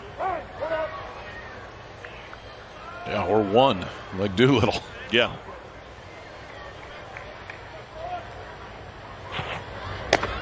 And that's, to me, when I look at Fellows, when Fellows gets into pro ball, I think he's probably a reliever. Because it's 2 pitches. I mean, it's a fastball and a slider. Now, can you get away with that slider to both righties and lefties at the next? Maybe. But I can tell you what, that the slider is going to be swing and miss, especially in short stints for Fellows, and the fastball then plays up a little bit more. We had 2 of Mariano Rivera's longtime teammates in the ballpark yesterday, Derek Jeter and Jorge Posada. He threw a cutter and a sinker, and there were times where he threw 80% fastball, and in a month he might throw 93% fastballs.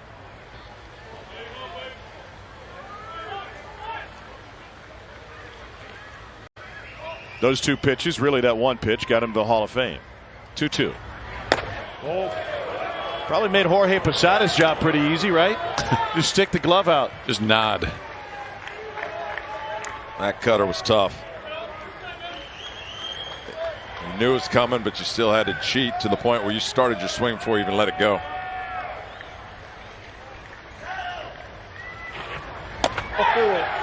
Just off the plate with ball 4. Small wanted it back immediately. That one's off the plate.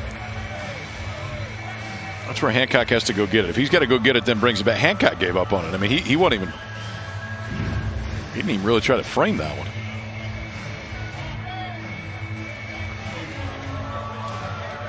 Second walk of the game for Ethan Small.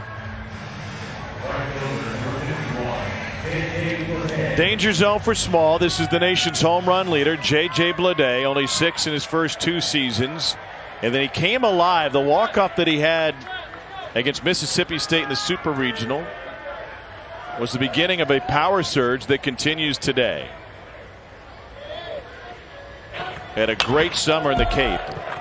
And if you can hit him out in the Cape with a wood bat, that's going to translate to the college game. Well, Chris Button talked about it earlier. He's cut down. He used to have a leg kick, and now he's cut that out, basically, which allows him to keep his eyes still. He's not trying to generate as much power, just trying to make solid contact. He's a big kid and strong kid, and he can hit it out of the ballpark without a whole lot of motion. And now I just think he's seeing the ball a lot better with a lot of confidence by keeping his eyes still. It sounds really simple, keeping your eyes still. What does that mean to somebody who never hit at the big league? The more motion you have at the plate, the more your eyes start moving around, therefore the more the ball moves around. And the only way you're going to be as consistent as you can is to keep your approach quiet. And if you got a big leg kick, or you're bouncing around, or you're moving around, then your eyes are going to move around. And for me, that was the most important thing, is just being able to see the ball as consistently and as long as possible. And the way I did that is really cut down everything except a short stride to the ball and just throw the hands. And his eyes got big when he saw that fastball coming from Ethan Small.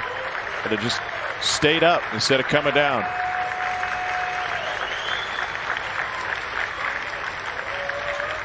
Runner goes, 0-2 pitch is high, throw down to second is wide, and it trickles through the dirt into the grass. Austin Martin with his 15th stolen base in 20 tries this year. Got that one on Luke Hancock. Well, they guessed off speed there, get Austin Martin in a scoring position. You don't want to get blown up at second base with the leading home run hitter in the nation at the plate. High fastball instead, but Austin Martin able to get in there. I think if the throw's on the money, he's out. Probably got him. I think the one thing, too, I mean, with Blade hitting behind Martin, and Martin can really run. Now 15 stolen bases on the year. That time they waited till it was 2 strikes. I think the idea is, even if you throw him out, we get a new at bat for Blade right here in an 0-2 hole. Be a decent idea. You get Blade 0-2 with Martin standing on first base from now on and 2 outs. May want to pitch out once. Strike 3 called. Ethan Small fired up. He got 91 on the black. And Vandy misses an opportunity after the 2-out walk. That was the last thing J.J. Blade was expecting. That ball might have been a little bit inside, but wow. What a pitch from Ethan Small. You're sitting slider away, and he bumps that ball in on you? No chance. Top round pick goes down.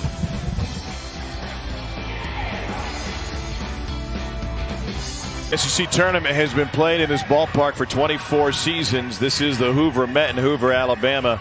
Another fantastic crowd here tonight. It will improve and get even better tomorrow. LSU will be playing in Game 2. Ole Miss and Arkansas playing in Game 1. And whoever drops this one will drop into the late game with LSU. What is it about this tournament in LSU? They've won it 12 times, and it just seems like destiny sometimes. Drake Fellows delivers to Tanner Allen. You almost have to feel that way with the way they won today. And guys on second and third, ball in the dirt that at least initially wasn't but 5 feet away from home plate, gets kicked away, and LSU scores 2 on a wild pitch to win it.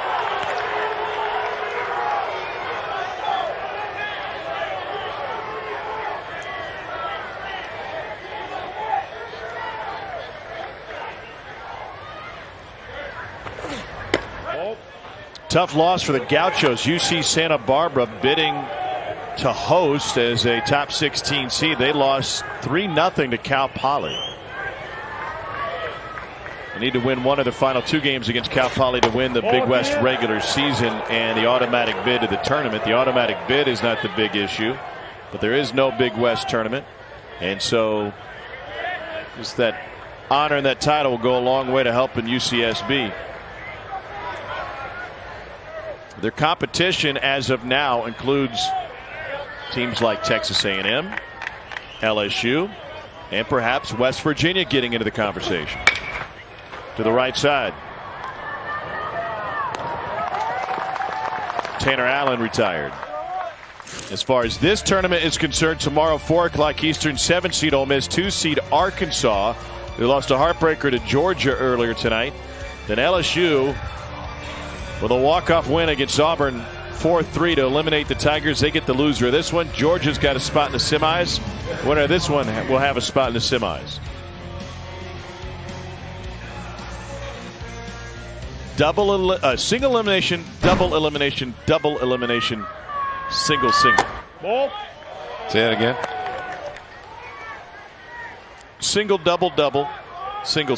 It's either your usual cheeseburger Thursday order, night. yes, or my late night order. Little flare, and it drops for a Justin Foscue base hit.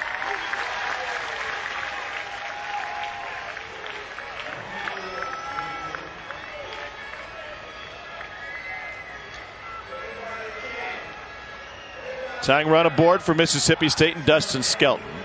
94 pitches thus far for Drake Fellows. How deep is he comfortable going? He can go over 100. I mean, obviously he's seasoned for this one. It looks like there's some action right now down in that Vanderbilt bullpen. I mean, the main difference between these two today is just the depth in bullpen, given how deep Mississippi State had to go yesterday. Vanderbilt's in a pretty good spot.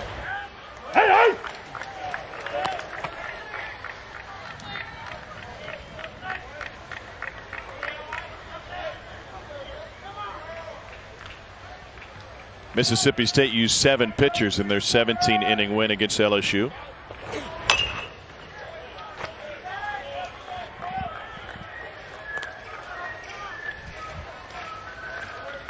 But only 4 of them threw 30 pitches or more. The starter, Brandon Smith, Cole Gordon with 5 innings of relief, Jack Egan threw 30, and Keegan James closed it out with 46 pitches over 2 2/3.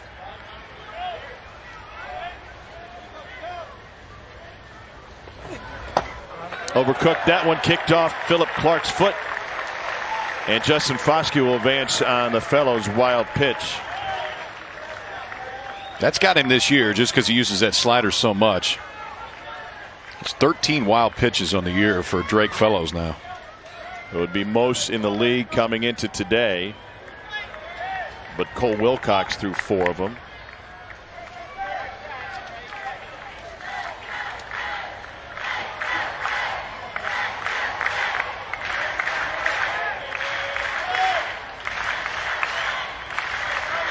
Scoring position for Foscue.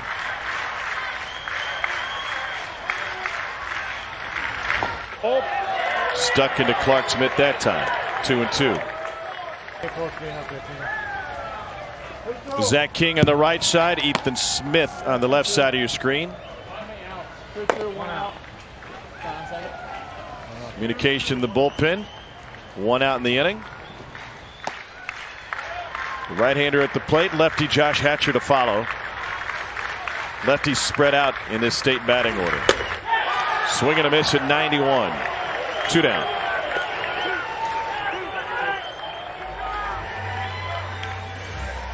The Fellows fastball doesn't have a lot of sink, but it does have pretty good movement.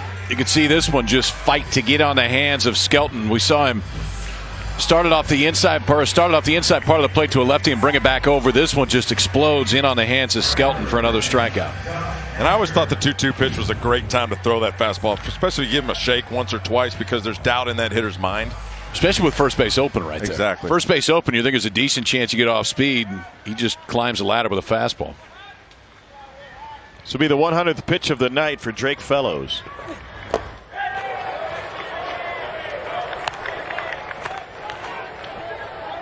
Josh Hatcher down in the count, 0-1.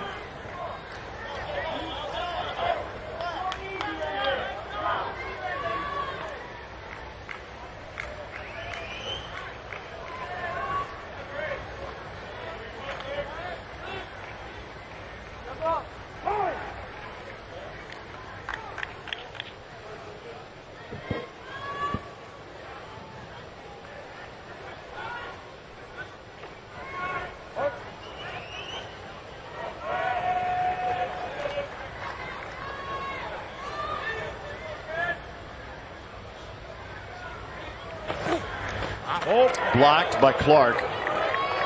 That's pretty good there. This one's out in front of the plate, I think. And for that breaking ball, when you go block it, watch the spin. As it's spinning down, I mean, that thing just pops straight up. It's like the opposite of backspin on a golf ball. Backspin on a golf ball sits it down when it lands. That's top to bottom over the top spin, and it spits that baseball up when it hits the dirt. Clark surrounded it and kept it close.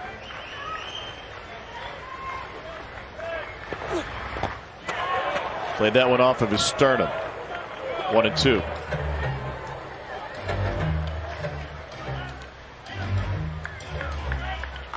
Well, that was a straight guess from Josh Hatcher. I mean, he spiked that curveball so far out in front of the plate that he thought he'd get a fastball right there.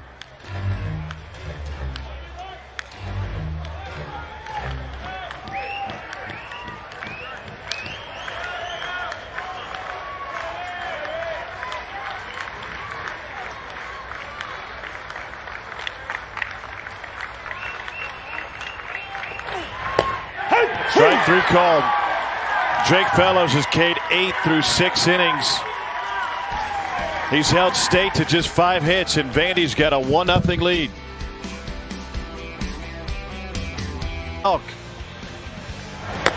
Ethan Small's been playing with style this entire season. Leads the SEC in strikeouts, climbing up that national leaderboard right now.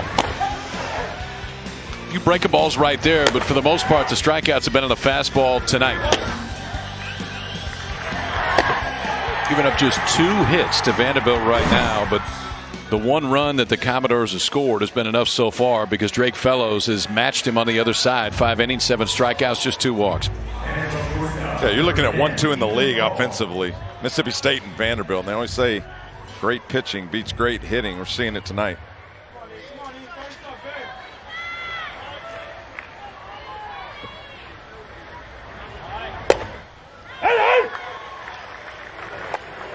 First pitch strike to Ethan Paul.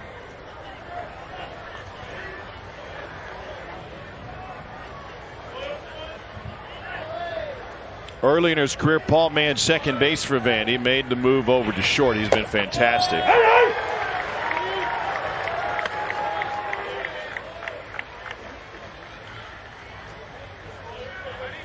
Was a 26th round pick of the Pirates in 2018.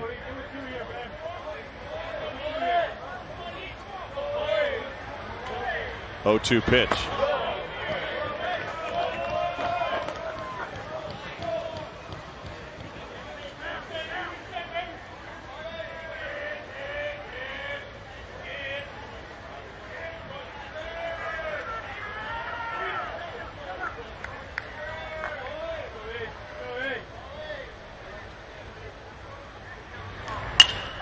Line shot for a base hit, and Paul with a leadoff single. Let's hear from Chris Budden. Well, Drake Fellows has a unique routine when he comes out of his outing, goes into the dugout after a little high fives. He'll grab a bat, walk up, and then do a couple swings as if he's getting ready to go hit. I'm told it's because it's just a way of loosening up his bat, that he's always done it. Interesting thing is they said that last year a lot of umps wouldn't allow him to do this because you could only have a certain number of guys on the field. He just comes out here, takes a couple swings, goes back in, sits down. KP, do you have any interesting traditions or routines like that after? Well, it didn't have anything to do with a bat. They wouldn't let me touch a bat, so that one I couldn't do. No, I just didn't want to talk to anybody. Nothing's really changed, actually. Too bad. Hatcher in for the out, 1 down. It's a routine that dates back to high school. It's a way he would keep loose and get warm. Let's see if he comes back out. Feels like that may be it. Where's this pitch count? It's just a tick over 100. 103-ish. Doesn't look like he's done.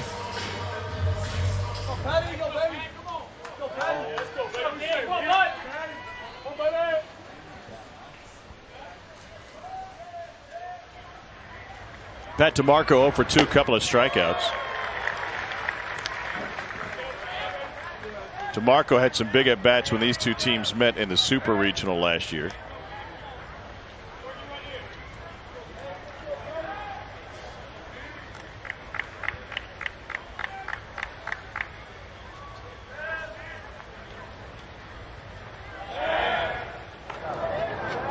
The extra inning game that Mississippi State won, DeMarco helped send it to extras as they had a crazy comeback in the ninth. He had a 1-out home run. 2 batters later, Ethan Paul hit the game-tying home run.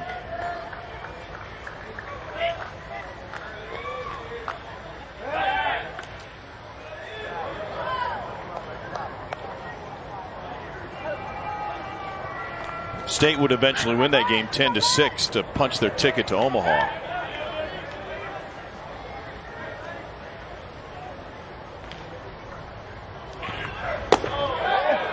Ball and a strike. These two teams figure to be top 8 national seeds in the NCAA tournament. So does Texas Tech, the Big 12 regular season champs, but they lost to West Virginia and Oklahoma City today in the Big 12 tournament. And West Virginia may be playing their way into the hosting conversation. They've got a first rounder on their staff, Alec Manoa. Could go as high as the top 15 overall this year. West Virginia has never hosted.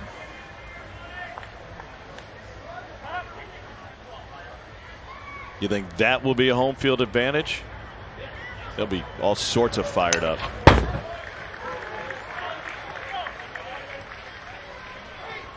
We're on college baseball in the top 10. UCLA and Oregon are playing their regular season Pac-12 finale, tied at 2 in the 5th. Stanford leads at Arizona State. Louisville lost to Clemson in the ACC tournament. They got 1 hit in that one, I believe. Georgia Tech knocked off Notre Dame. East Carolina beat Houston.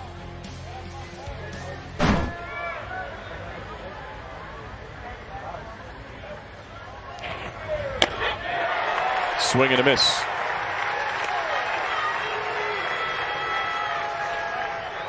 I just think they're having a hard time picking up that curveball.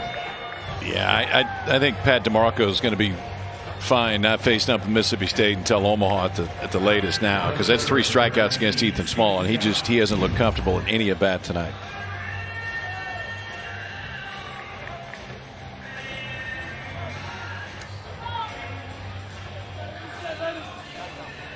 Really, on a night, if you're State, you needed Ethan Small to pitch into at least the 7th inning, just because that bullpen is so beat up. For him, he's actually been pretty efficient tonight. He throws a lot of pitches because he strikes a lot of guys out, but now still under 90, almost through the 6th. Snared to close the inning. Tanner Allen had his glove above the dirt. No runs after a leadoff single and 1 stranded. To the 7th we go, 1-run game.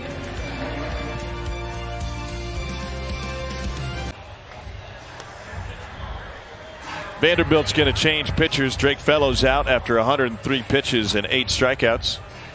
As we take a look at who's taking the next step, brought to you by Regions.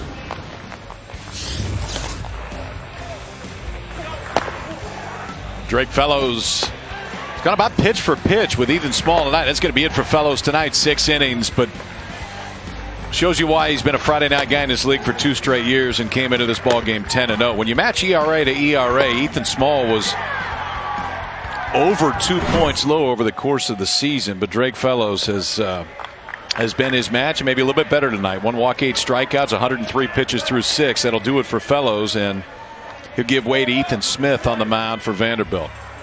Again, his bullpen pretty rested right now. Played just 1 game here in Hoover. Smith on tonight. Try to bridge the gap, ultimately get it to Tyler Brown at the back end. Smith undefeated, 4-0 with a 3.5 ERA. 41 strikeouts in 28 2/3. He's only allowed 1 home run and 119 batters faced this season. Game against one of the Zimmerman guys from Mizzou. First pitch 96. This is what Vandy's known for. They reach into the bullpen, they get a late middle inning guy, and he comes in throwing cheese. Oh, ouch. It's bad cheese. Ah, back of the leg.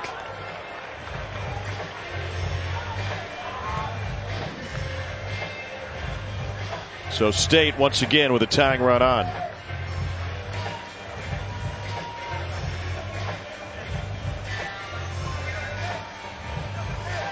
No chance for Jordan Westberg to do anything right here. Now fastball. Oh. Upper hamstring. Yikes. One that hurts is when it hits bones. You got the hip and you got the elbow right there. That one doesn't exactly feel good, I'm sure. That one you can live with. The other two put you out of the game.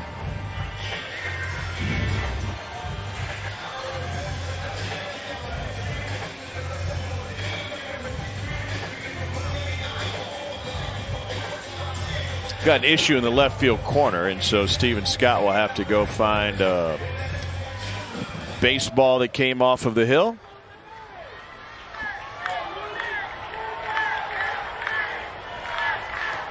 See what Bryce Harper did at Wrigley the other day? Caught a ball to end the inning, and the folks in the bleachers were calling for him to throw it to him. So he threw it all right. Threw it right over the bleachers and all the way out of the rooftop. You want it? Go get it.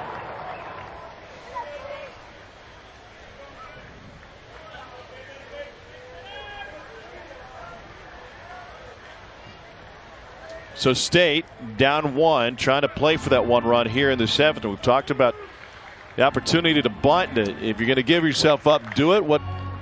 What's Hancock's situation here? Is he trying to have his cake and eat it too? Yeah, I mean, a lot of times you'll try to, even though you get the bunt, you know you're trying to give yourself up, you'll try to sneak a base hit out of it by making a perfect bunt right here. All they're asking him to do is just give himself up. Second try, he'll do just that. Smith thought about going to second.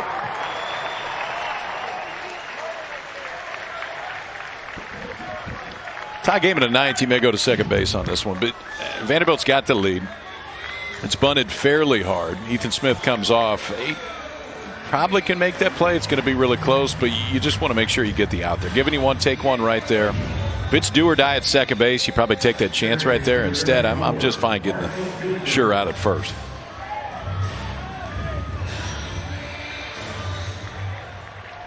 Five hits for State. One of the top offenses in the game, but 3 of those 5 have come from the final 2 hitters in the order, including Marshall Gilbert, who's got 2 hits.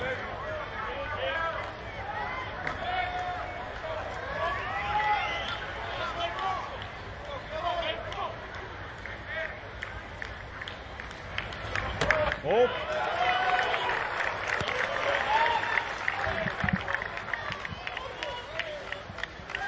Just 4 of 26 with runners in scoring position in a 17-inning game against LSU. Tonight 0 for 5.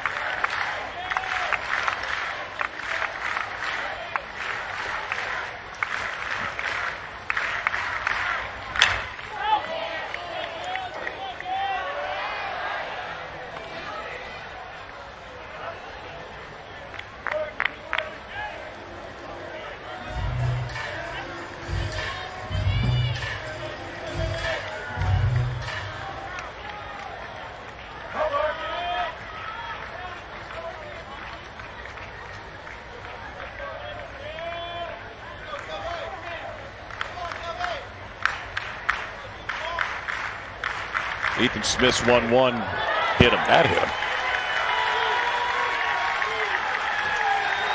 2 hit batters here in the 7th.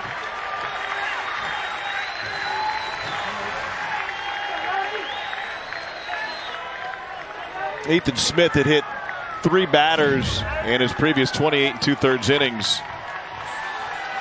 Well, the arm side action inside, he's just trying to overthrow. You saw him throw 96. Now he's trying to throw 106. And against Jordan Westberg, the righty, and now here Marshall Gilbert, he just lets it go a little early and put 2 guys on for Mississippi State. Both hit by pitches. We're at 95 miles an hour. That last one knocked the dust off the jersey of Marshall Gilbert. And now the SEC all-time hit leader, Jake Mangum. 6th all-time in Division I history in hits. It seemed like every time Mangum came to the plate last night, he had a chance to be a difference maker for Mississippi State, and he nearly won it with an RBI double in extra innings. With a ground rule double in extra innings. But because it was a ground rule double, the runner had to stop at third. And I think you'll see him be a little more patient in this at bat. So 2 pitches. last night he was mad at himself for fishing after the first one in the 10th inning. He had a chance to win the game, and even though Jake Mangum is an aggressive hitter, I think you'll see him be a little more patient here. His double came in the 12th, but then Westberg and Allen both struck out to end the state threat.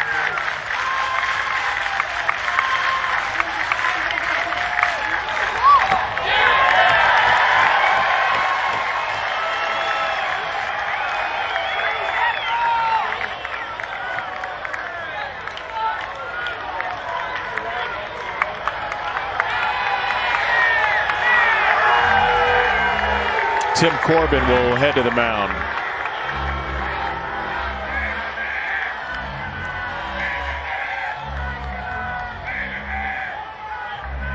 And Tim Corbin will go to the bullpen. And I think that's the right move. Ethan Smith hits Westberg, first hitter of this game. Get the sac bunt and then hits Gilbert. He just doesn't have command of the fastball tonight.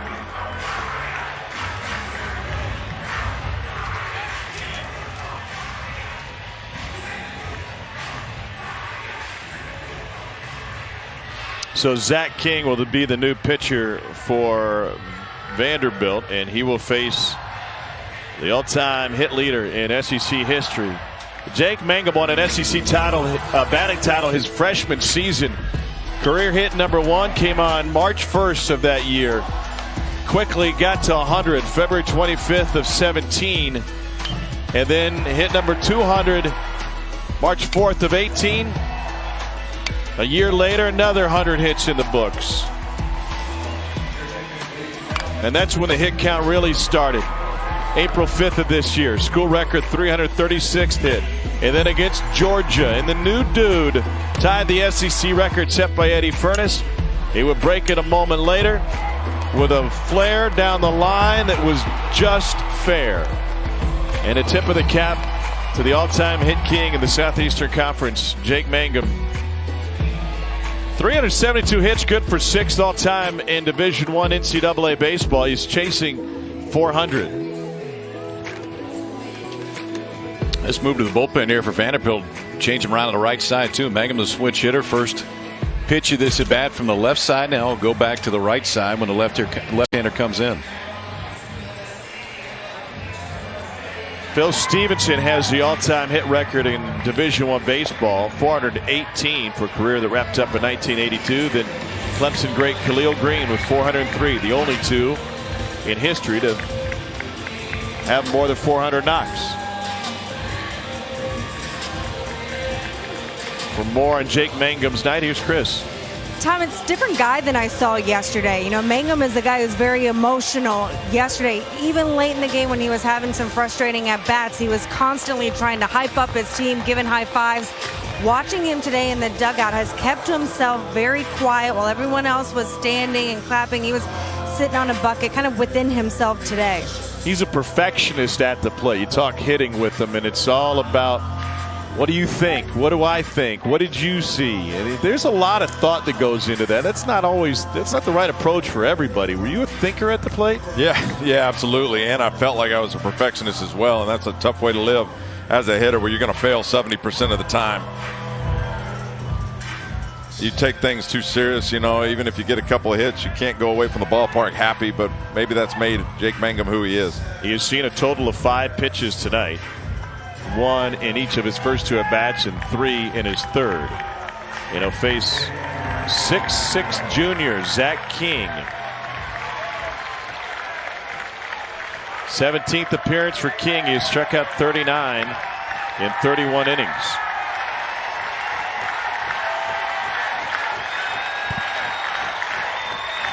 State fans to their feet.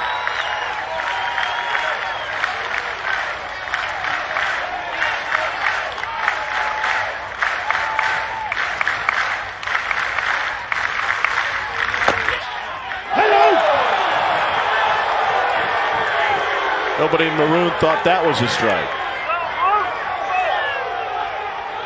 He didn't have a at-bat right-handed last night, did he? I don't think he did. I don't remember seeing him on the right side of the plate. It's first at-bat in this tournament.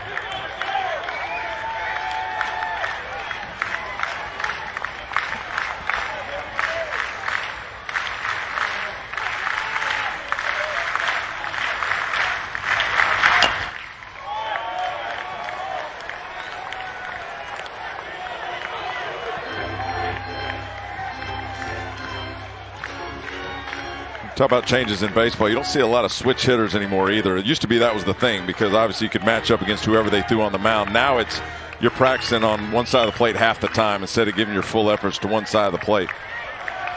He hits 12 points less from the right side than he does the left, but that's still batting at a .364 clip. The 1-2 to Mangum. Sliced into the seats. Three-time first-team all-conference selection. For the third time named to the league's all-defensive team.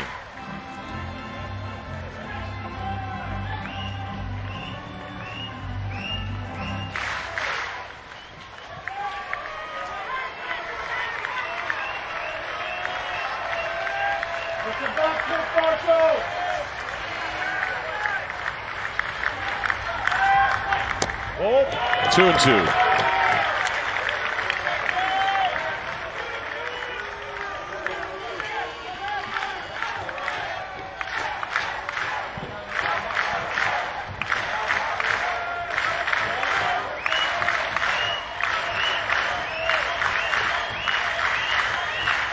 One home run in Jake Mangum's season. Westberg at second, Gilbert at first.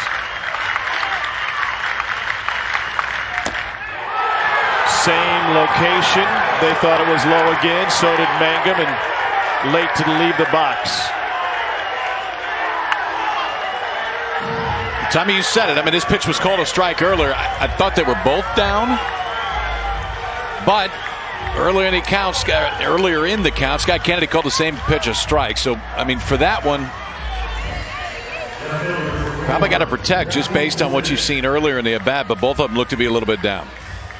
He had only struck out 19 times all season. He has K'd twice tonight. I think the second one was lower than the first. That one was definitely below the knees. But again, the part of the two-strike approach is to expand that zone. I mean, as a hitter, I always had nightmares thinking that umpire was going to get me. So Jake Mangum can handle a bat good enough to hit that pitch. Just took it. Rowdy Jordan 0 for 3. Opportunity for State maybe dwindling. Westberg was hit by a pitch to open the inning. He was sacrificed to second, and then Gilbert was hit by a pitch.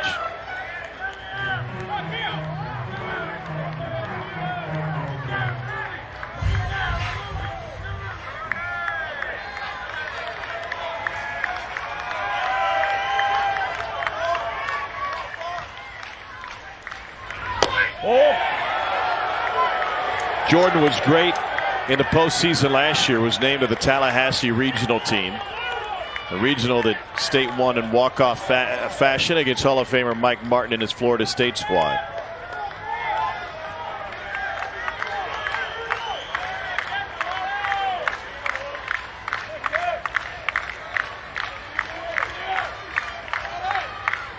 Zach King's 1-1 on the way. 2-1.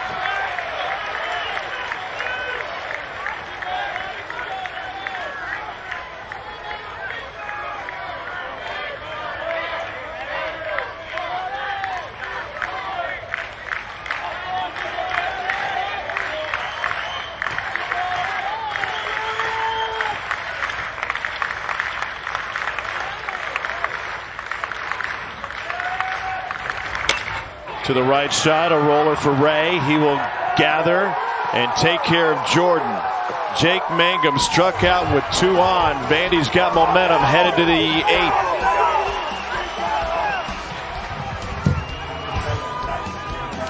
8th. On the line, the winner goes straight to the semifinals on Saturday. The loser is going to have to come back and play tomorrow, and they need to win 3 games in 3 days to win the SEC tournament.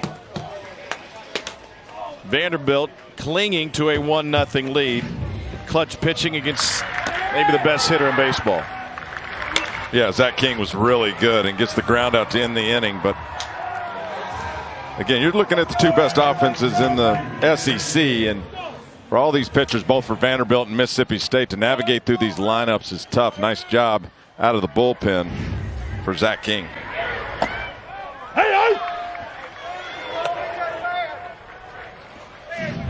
Here was a strikeout, a little bit different look, and from this shot, that's a little bit closer than we thought. Yeah, I thought it went under the knees. That's a different angle.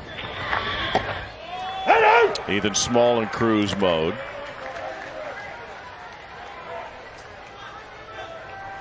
First trip through the order allowed a couple of hits and 4 base runners. Second trip through, nothing.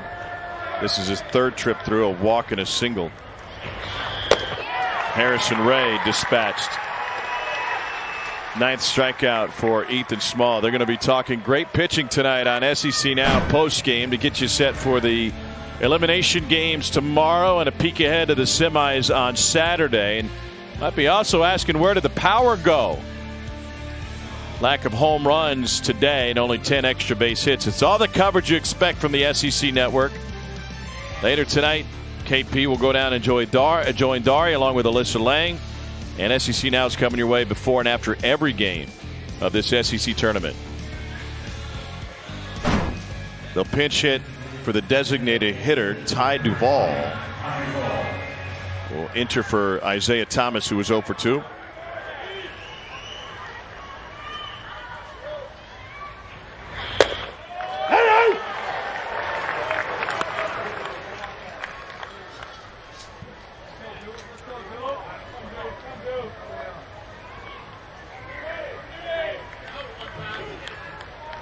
If State can't come back, we'll have a rematch of that 17-inning game against LSU.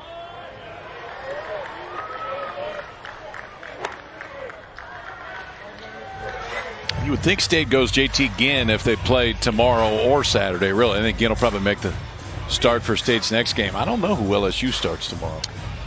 They're running out of options. I think Fontenot is their best option.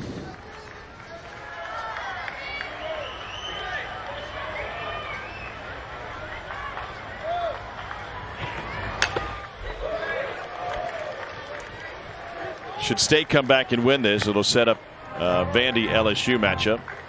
Those two teams did not play in the regular season. But for State to come back, you would think they need something out of Jake Mangum and Jordan Westberg. Combined 0 for 8 tonight with 4 strikeouts. Pardon me, Jordan Rowdy. Just 3 for 23 the last couple of nights. Or Rowdy Jordan, that guy too. Ethan Small looks good though. He's Rowdy with strikeouts. That's his 10th. You were going to get there. Yeah. We just need to give you a little bit of time. 10 strikeouts for Ethan Small again tonight. Back to back right here. First on Harrison Ray, then the big breaking ball to the pinch hitter Ty Duvall. That one may have been a little bit outside, but Ethan Small will take it. Unfair coming off the bench. And again, tonight it's been tough for them to pick up the curveball. Don't get a lot of freeze ups unless you just can't see the spin on it. Ethan Small with 64 strikes, 95 pitches. Good point, Walker Todd. Thank you. Here's Julian Infante.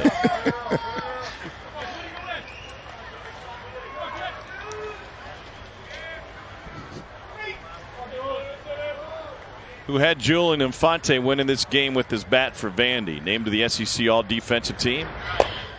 Batting in the 9-hole and a 2-out RBI single in the second, the only run produced tonight.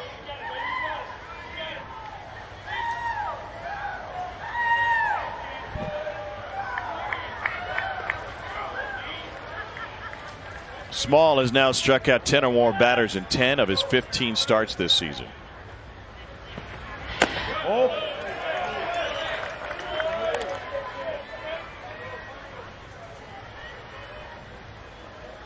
In the history of this tournament, we've had a total of 6 1-0 games, and that includes Ole Miss today against A&M.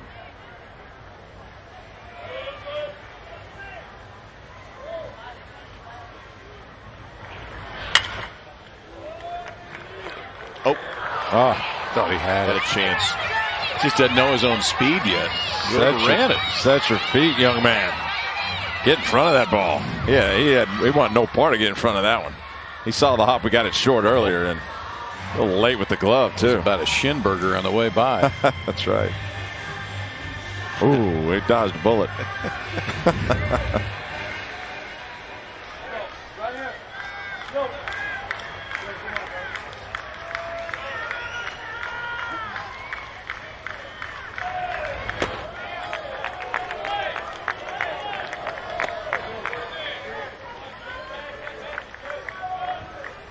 Full count to Infante.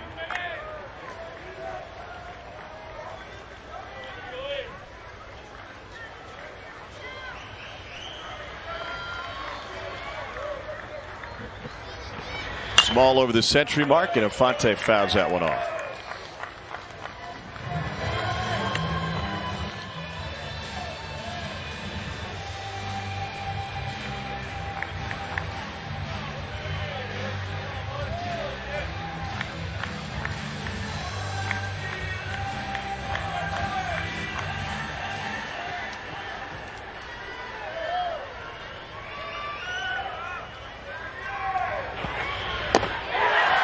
There he goes. Strikes out the side in the 7th.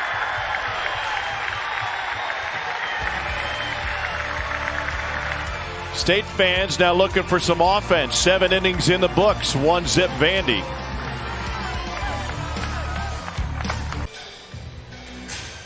This is Vandy between innings. Oh, yes. This is how we make decisions on who handles what in the open during our production meetings. You have a buddy who's a world champion farkler, if that's you want to call it. Rock, paper, scissors, depending on. You want to try that again? Yeah. I know we're on a delay, but I don't know if you want to test it. Rock, paper, scissors. Let's go with that. Okay. Because if I say the other one wrong, we're in trouble.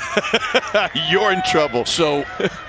Yeah, he won $50,000 at the World Championships in Vegas. I don't know, 7, 8, 9 years ago. Dave McGill, guy I went to high school with, says he can pick my pattern up. And well, I feel like Walker has my pattern too because he lit me up today. But what's the format out there in Vegas? The best. I didn't dive into it. Best. Oh no. 4 out of 7. How does it work? I'm not sure. I think the format is that you're encouraged to imbibe along the way.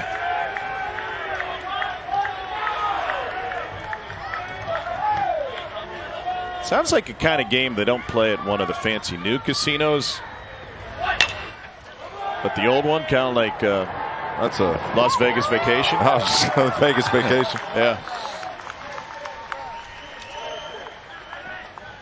Infante handled that. Tanner Allen ran right out of his equipment. 1 down.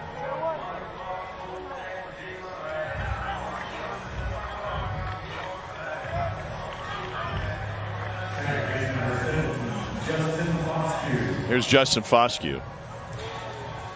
And here's Tim Corbin.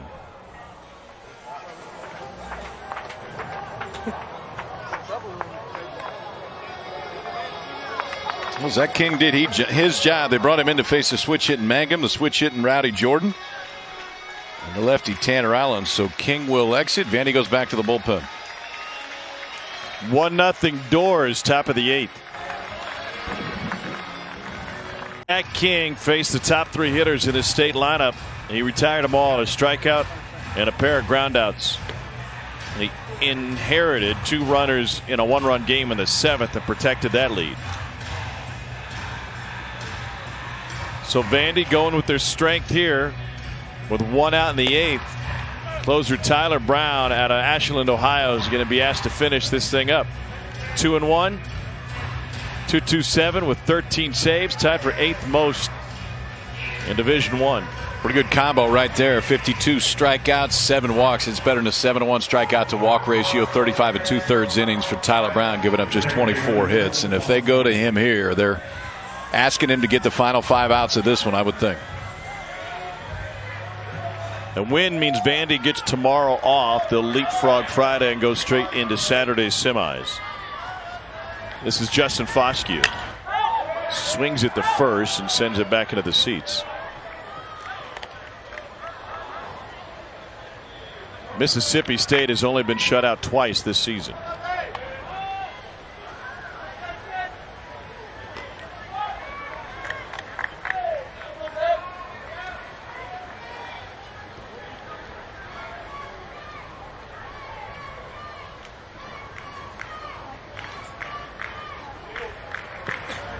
Oh. 1-1.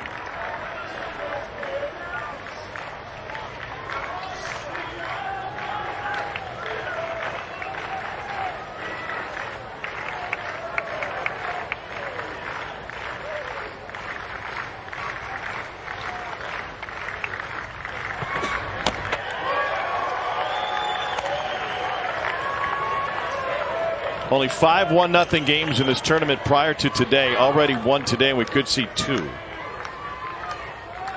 Mississippi State has been involved in 3 of those previous 5. They beat Auburn twice, and they beat South Carolina once. 91, 95, and 01. Fastball just off the plate. 2-2.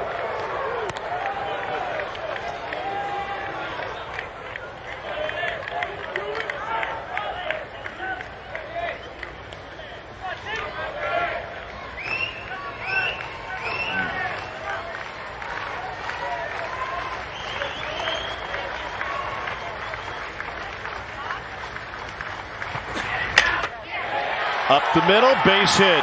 Justin Foscue. Previous pitch, Brown didn't land the fastball, so he changed it up, and Foscue took advantage for his second hit of the night. Pretty good day for Justin Foscue. 2 base hits and a walk back in the 4th. And that is not where Tyler Brown meant to put this slider. Last strike he got was on the outside corner. Tried to do it again and just left it out over the plate. Justin Foscue sitting back, base hit up the middle.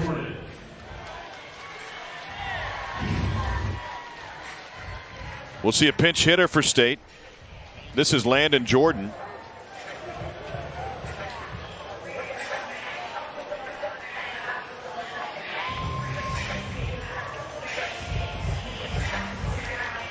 Landon Jordan went 2 for 3 entering the game in extra innings in the 17-inning win for State over LSU. Out of Poplarville, Mississippi.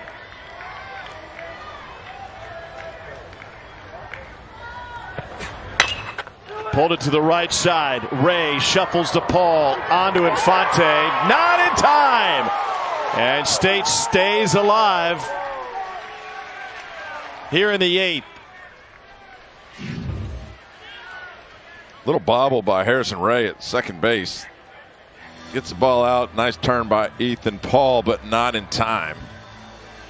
Well, it was immediate right there. Tim Corbin looked out, made the sign, then he wanted to challenge this one.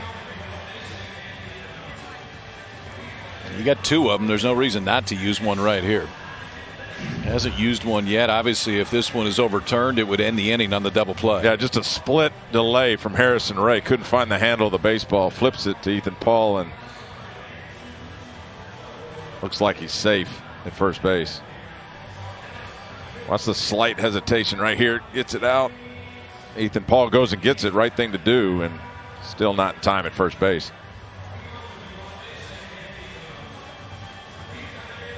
Infante didn't help him out with his foot placement, did he?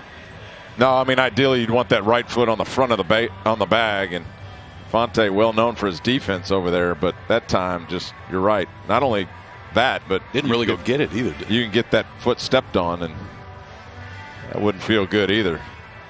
No, not really much of a stretch. And I think he's safe.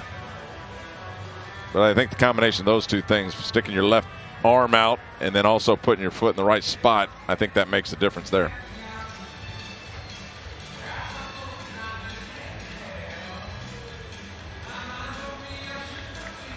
See, foot on top of the bag. I mean, ideally you want your right foot in front of that bag, kind of up against it. Lucky he didn't get it stepped on.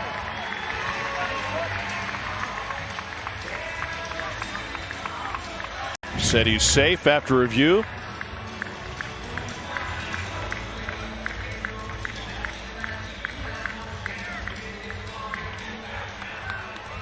Coming into this tournament, the average length of review in the SEC, 1:53. Less than a quarter of the calls have been overturned this season. Here's Josh Hatcher.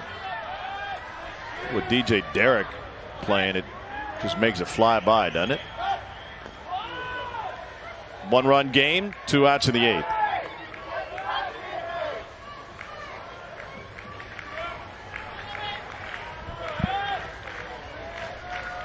Recent power for Hatcher.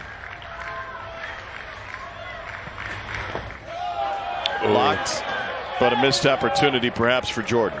No question. He was going back to the bag on the secondary.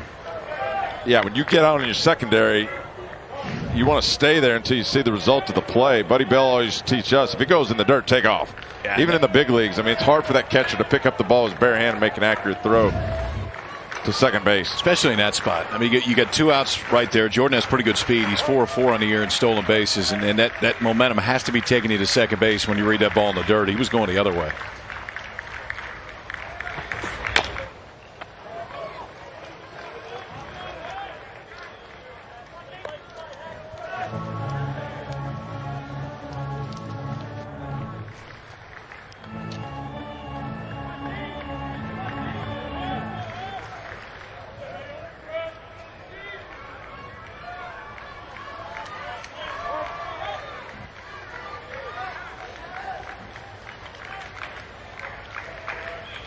Here's the 1-1 to Hatcher.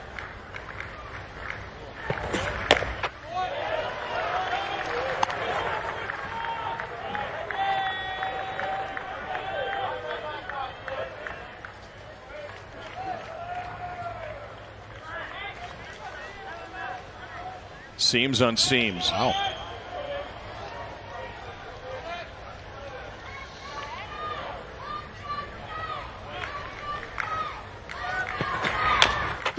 No, hit it right here. It's got Kennedy all over it.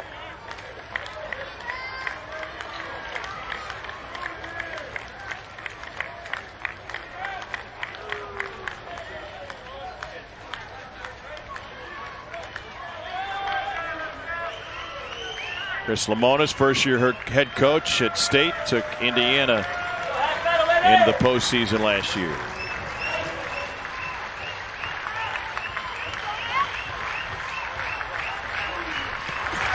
Oh!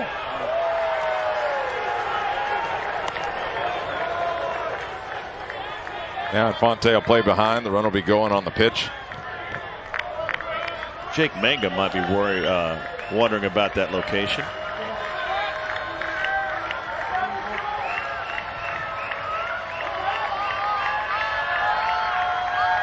Brown delivers.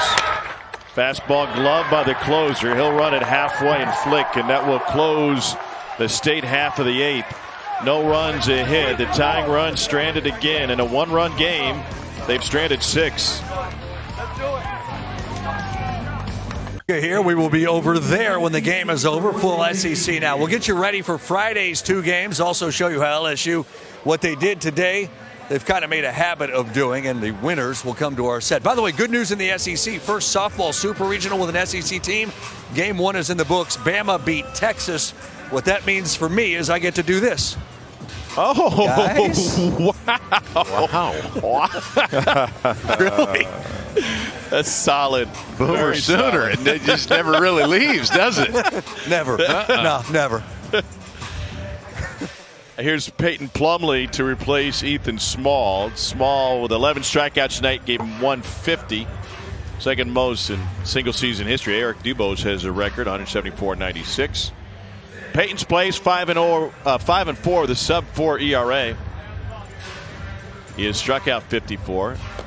Speaking of Bama, did you see social media today? Their starting pitcher was throwing a bullpen session, and what she would do to make sure she doesn't wear out the center of the plate is she put a stack of cinder blocks on top of the plate, and the catcher behind it would lean to either side of the cinder block tower. Inner third, outer third? I've never seen that before. It was really amazing.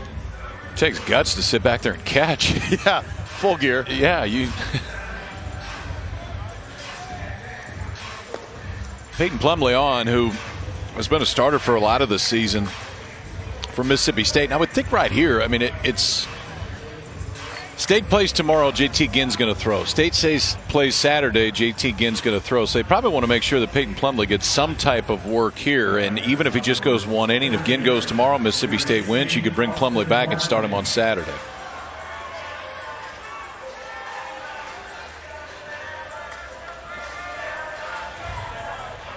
Bottom of the 8th and top of the order, Austin Martin.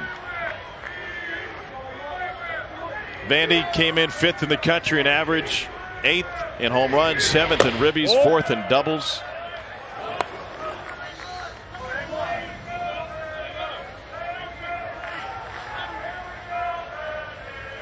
Martin hitting a cool 423.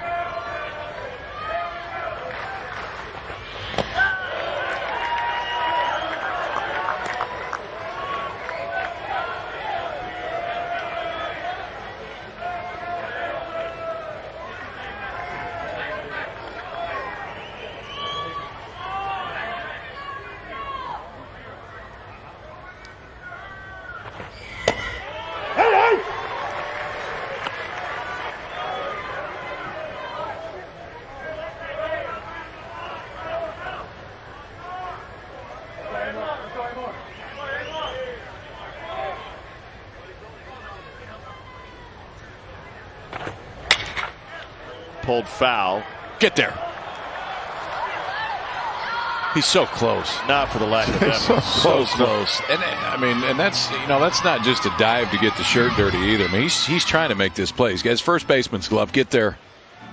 It's just off the laces. Yeah, the reaction's just not there, KP. I mean, early work tomorrow. Yeah, he's got to get out early. Early tomorrow. work tomorrow. We need to get Todd some truth serum. Might have time to do that tonight. Here's the 2-2. NC State and Durham putting together a rally. They've scored 4 in the top of the 9th to take the lead on Wake Forest. State trying to avoid the upset against the Demon Deacons. State should host. Took 2 out of 3 at North Carolina in the season. Walk to Austin Martin. And that brings J.J. Blade to the plate. Keith Law says 4th overall to the Marlins. And that's supported by, well, the brass that was in the ballpark.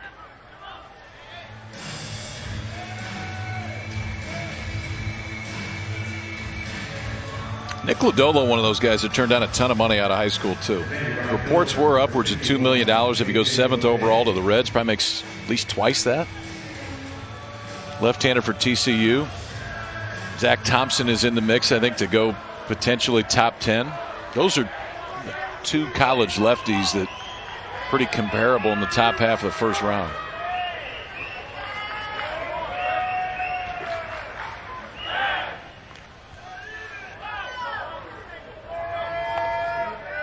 Austin Martin 15 of 20 on the year.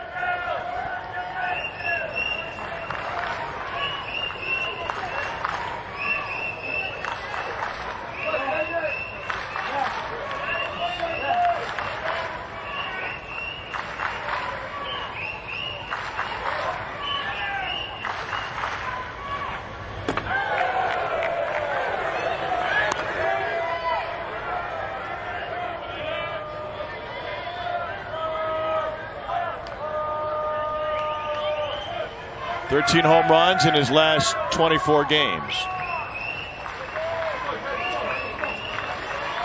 Wasn't bothered by the pressure with Jeets in the building.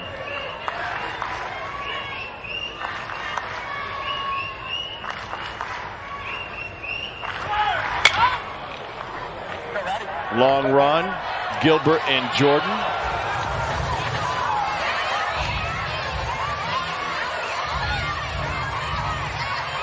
Rowdy's got a lot of buddies now. Feeding frenzy down there.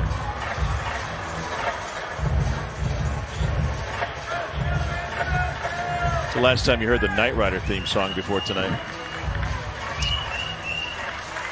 It's been a while. Used to hear it every week. Sunday nights, Thursday nights, whatever.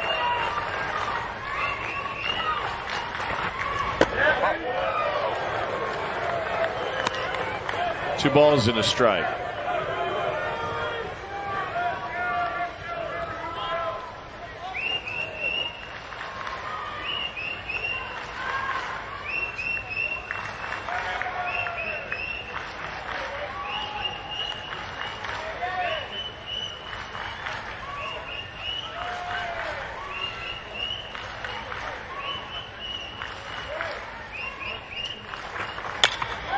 Well hit, deep left field. Jordan, a step onto the track. Big ballpark, 335 down the lines, 375 to the gaps. Yeah, especially on a night when the ball's really not carrying either. 2 pitches from Plumlee on the outside part of the plate. J.J. Bleday puts a charge into this one, but it's you really got to get a hold of it to get it out in left field as a left-handed hitter.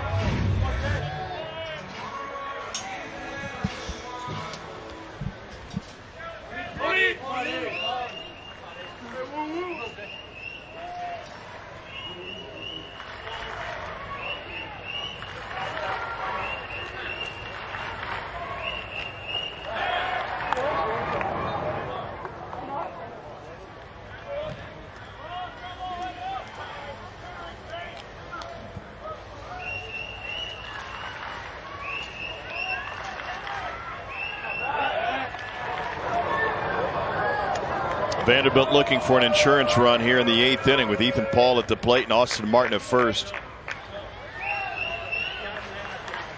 Wanting to give closer Tyler Brown a little wiggle room.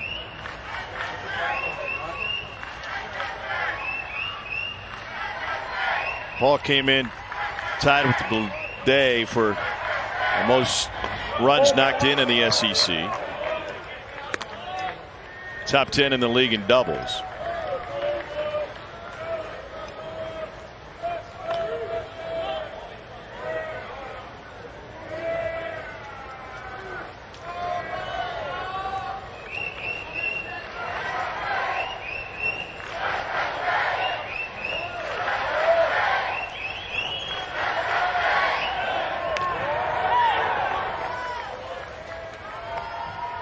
Currently our 6th one-run game in this tournament.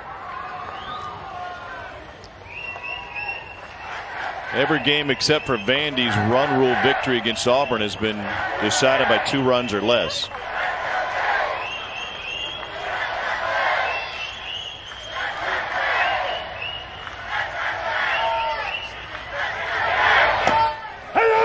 Runner doesn't go. A strike called. 91. Seen more fake steals in the last 3 days. Yeah. I think I have the entire year. And I think right there, Ethan Paul thought he was going. That's why he took the fastball. Immediately, he gave a look down to first base.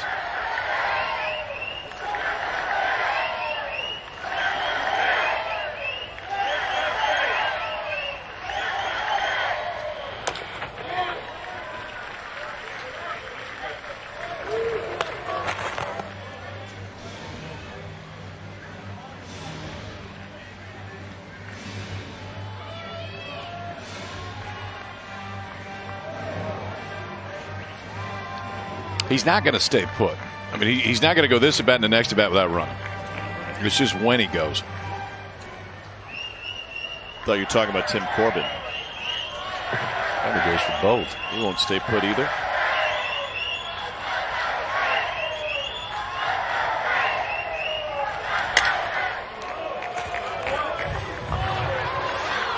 Remember a couple years ago when we were at South Carolina for a Vandy game, and every time the opposition struck out, it was another promotion for Coke. And Vandy must have struck out 18 times in that game. Yeah. What did he say? It was the in-game interview, wasn't it? Yeah. He was just a hair irritated. Something about he didn't want to hear another commercial.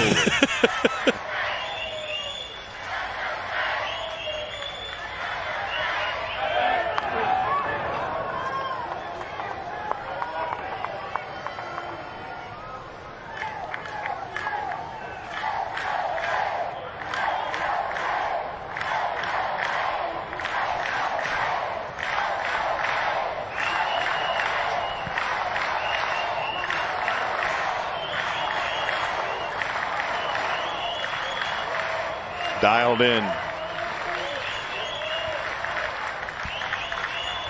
1-2 pitch to Paul, the runner aboard. Not going. That is a foul ball.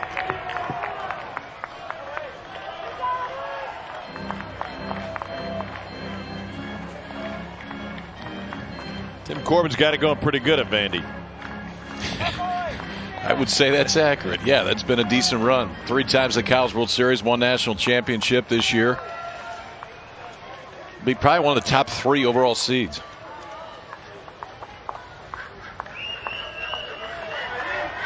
They've improved their facility. It's home to a lot of their big league guys in the offseason. They don't just stop by. They make it plan to work out there. Chance for the double play, and lollipopped over to finish it off. Jordan Westberg will retire both Martin and Paul. We go to the 9th. Last chance for State. Westberg will try to get it started with the bat.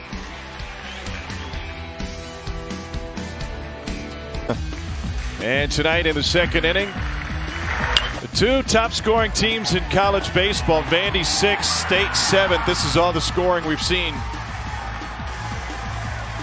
Got in on the hands of Infante too, but stayed inside it just long enough to keep it fair down the left field line. 10-11 games so far decided by 2 runs or less. This one seems to make it 11 of 12. State needs 1 to tie, 2 to take the lead here in the 9th. Already 4 walk-off wins with still plenty of games to go. New tournament record. Jordan Westberg hit by pitch his last time up.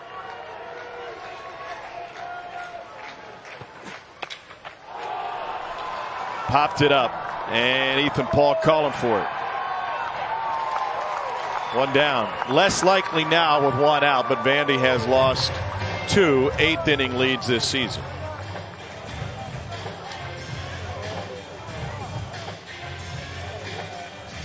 Only 6 hits for Mississippi State, but Luke Hancock and the 8-hole Marshall Gilbert due up next have collected 3 of those 6.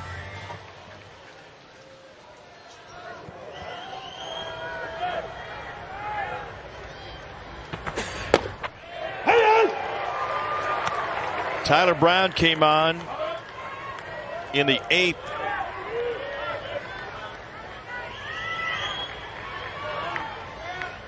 And the sturdy right-hander's looking to pick up another save.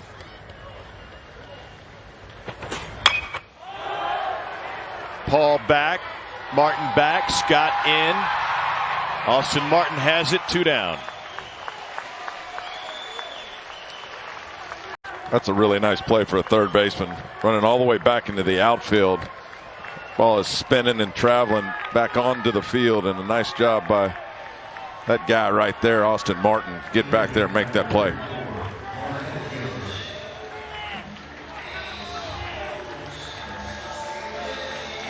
If the score holds, Drake Fellows will move to 11-0 on the season. The winningest pitcher in the SEC this year. And Ethan Small will suffer only his 2nd loss against 8 wins. Small did everything he could do in this one.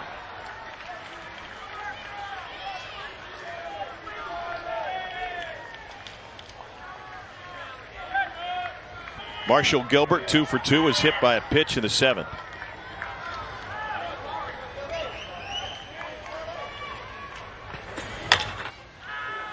Martin foul of 3rd. Jake Mangum hoping to get another chance.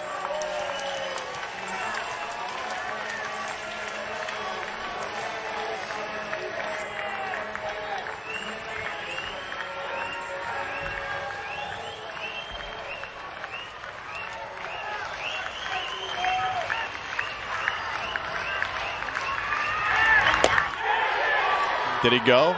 Nope. State was here until past 3 o'clock in the morning. And the guys who kept him here that late are waiting for him tomorrow in the 2nd game.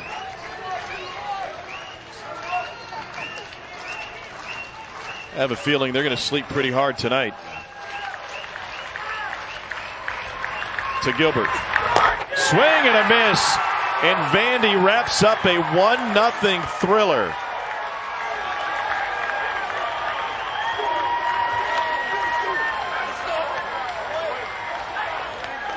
A run rule victory for Vandy and a 1-run victory for Vandy.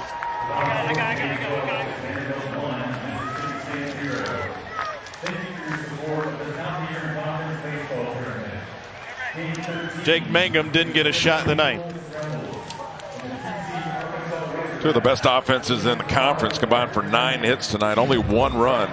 Both starting pitchers were really good, and that's a nice slider to end the game from Tyler Brown.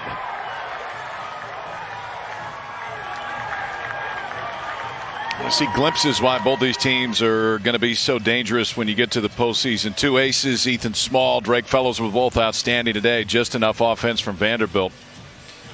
Lone RBI out of the senior Julian Infante in the 9-hole. Closer comes on, does his job. Vandy gets a day off tomorrow. We left this morning at 3 a.m. It's not even 11. Rochambeau, what do we do now? This is rare air right here. I don't know.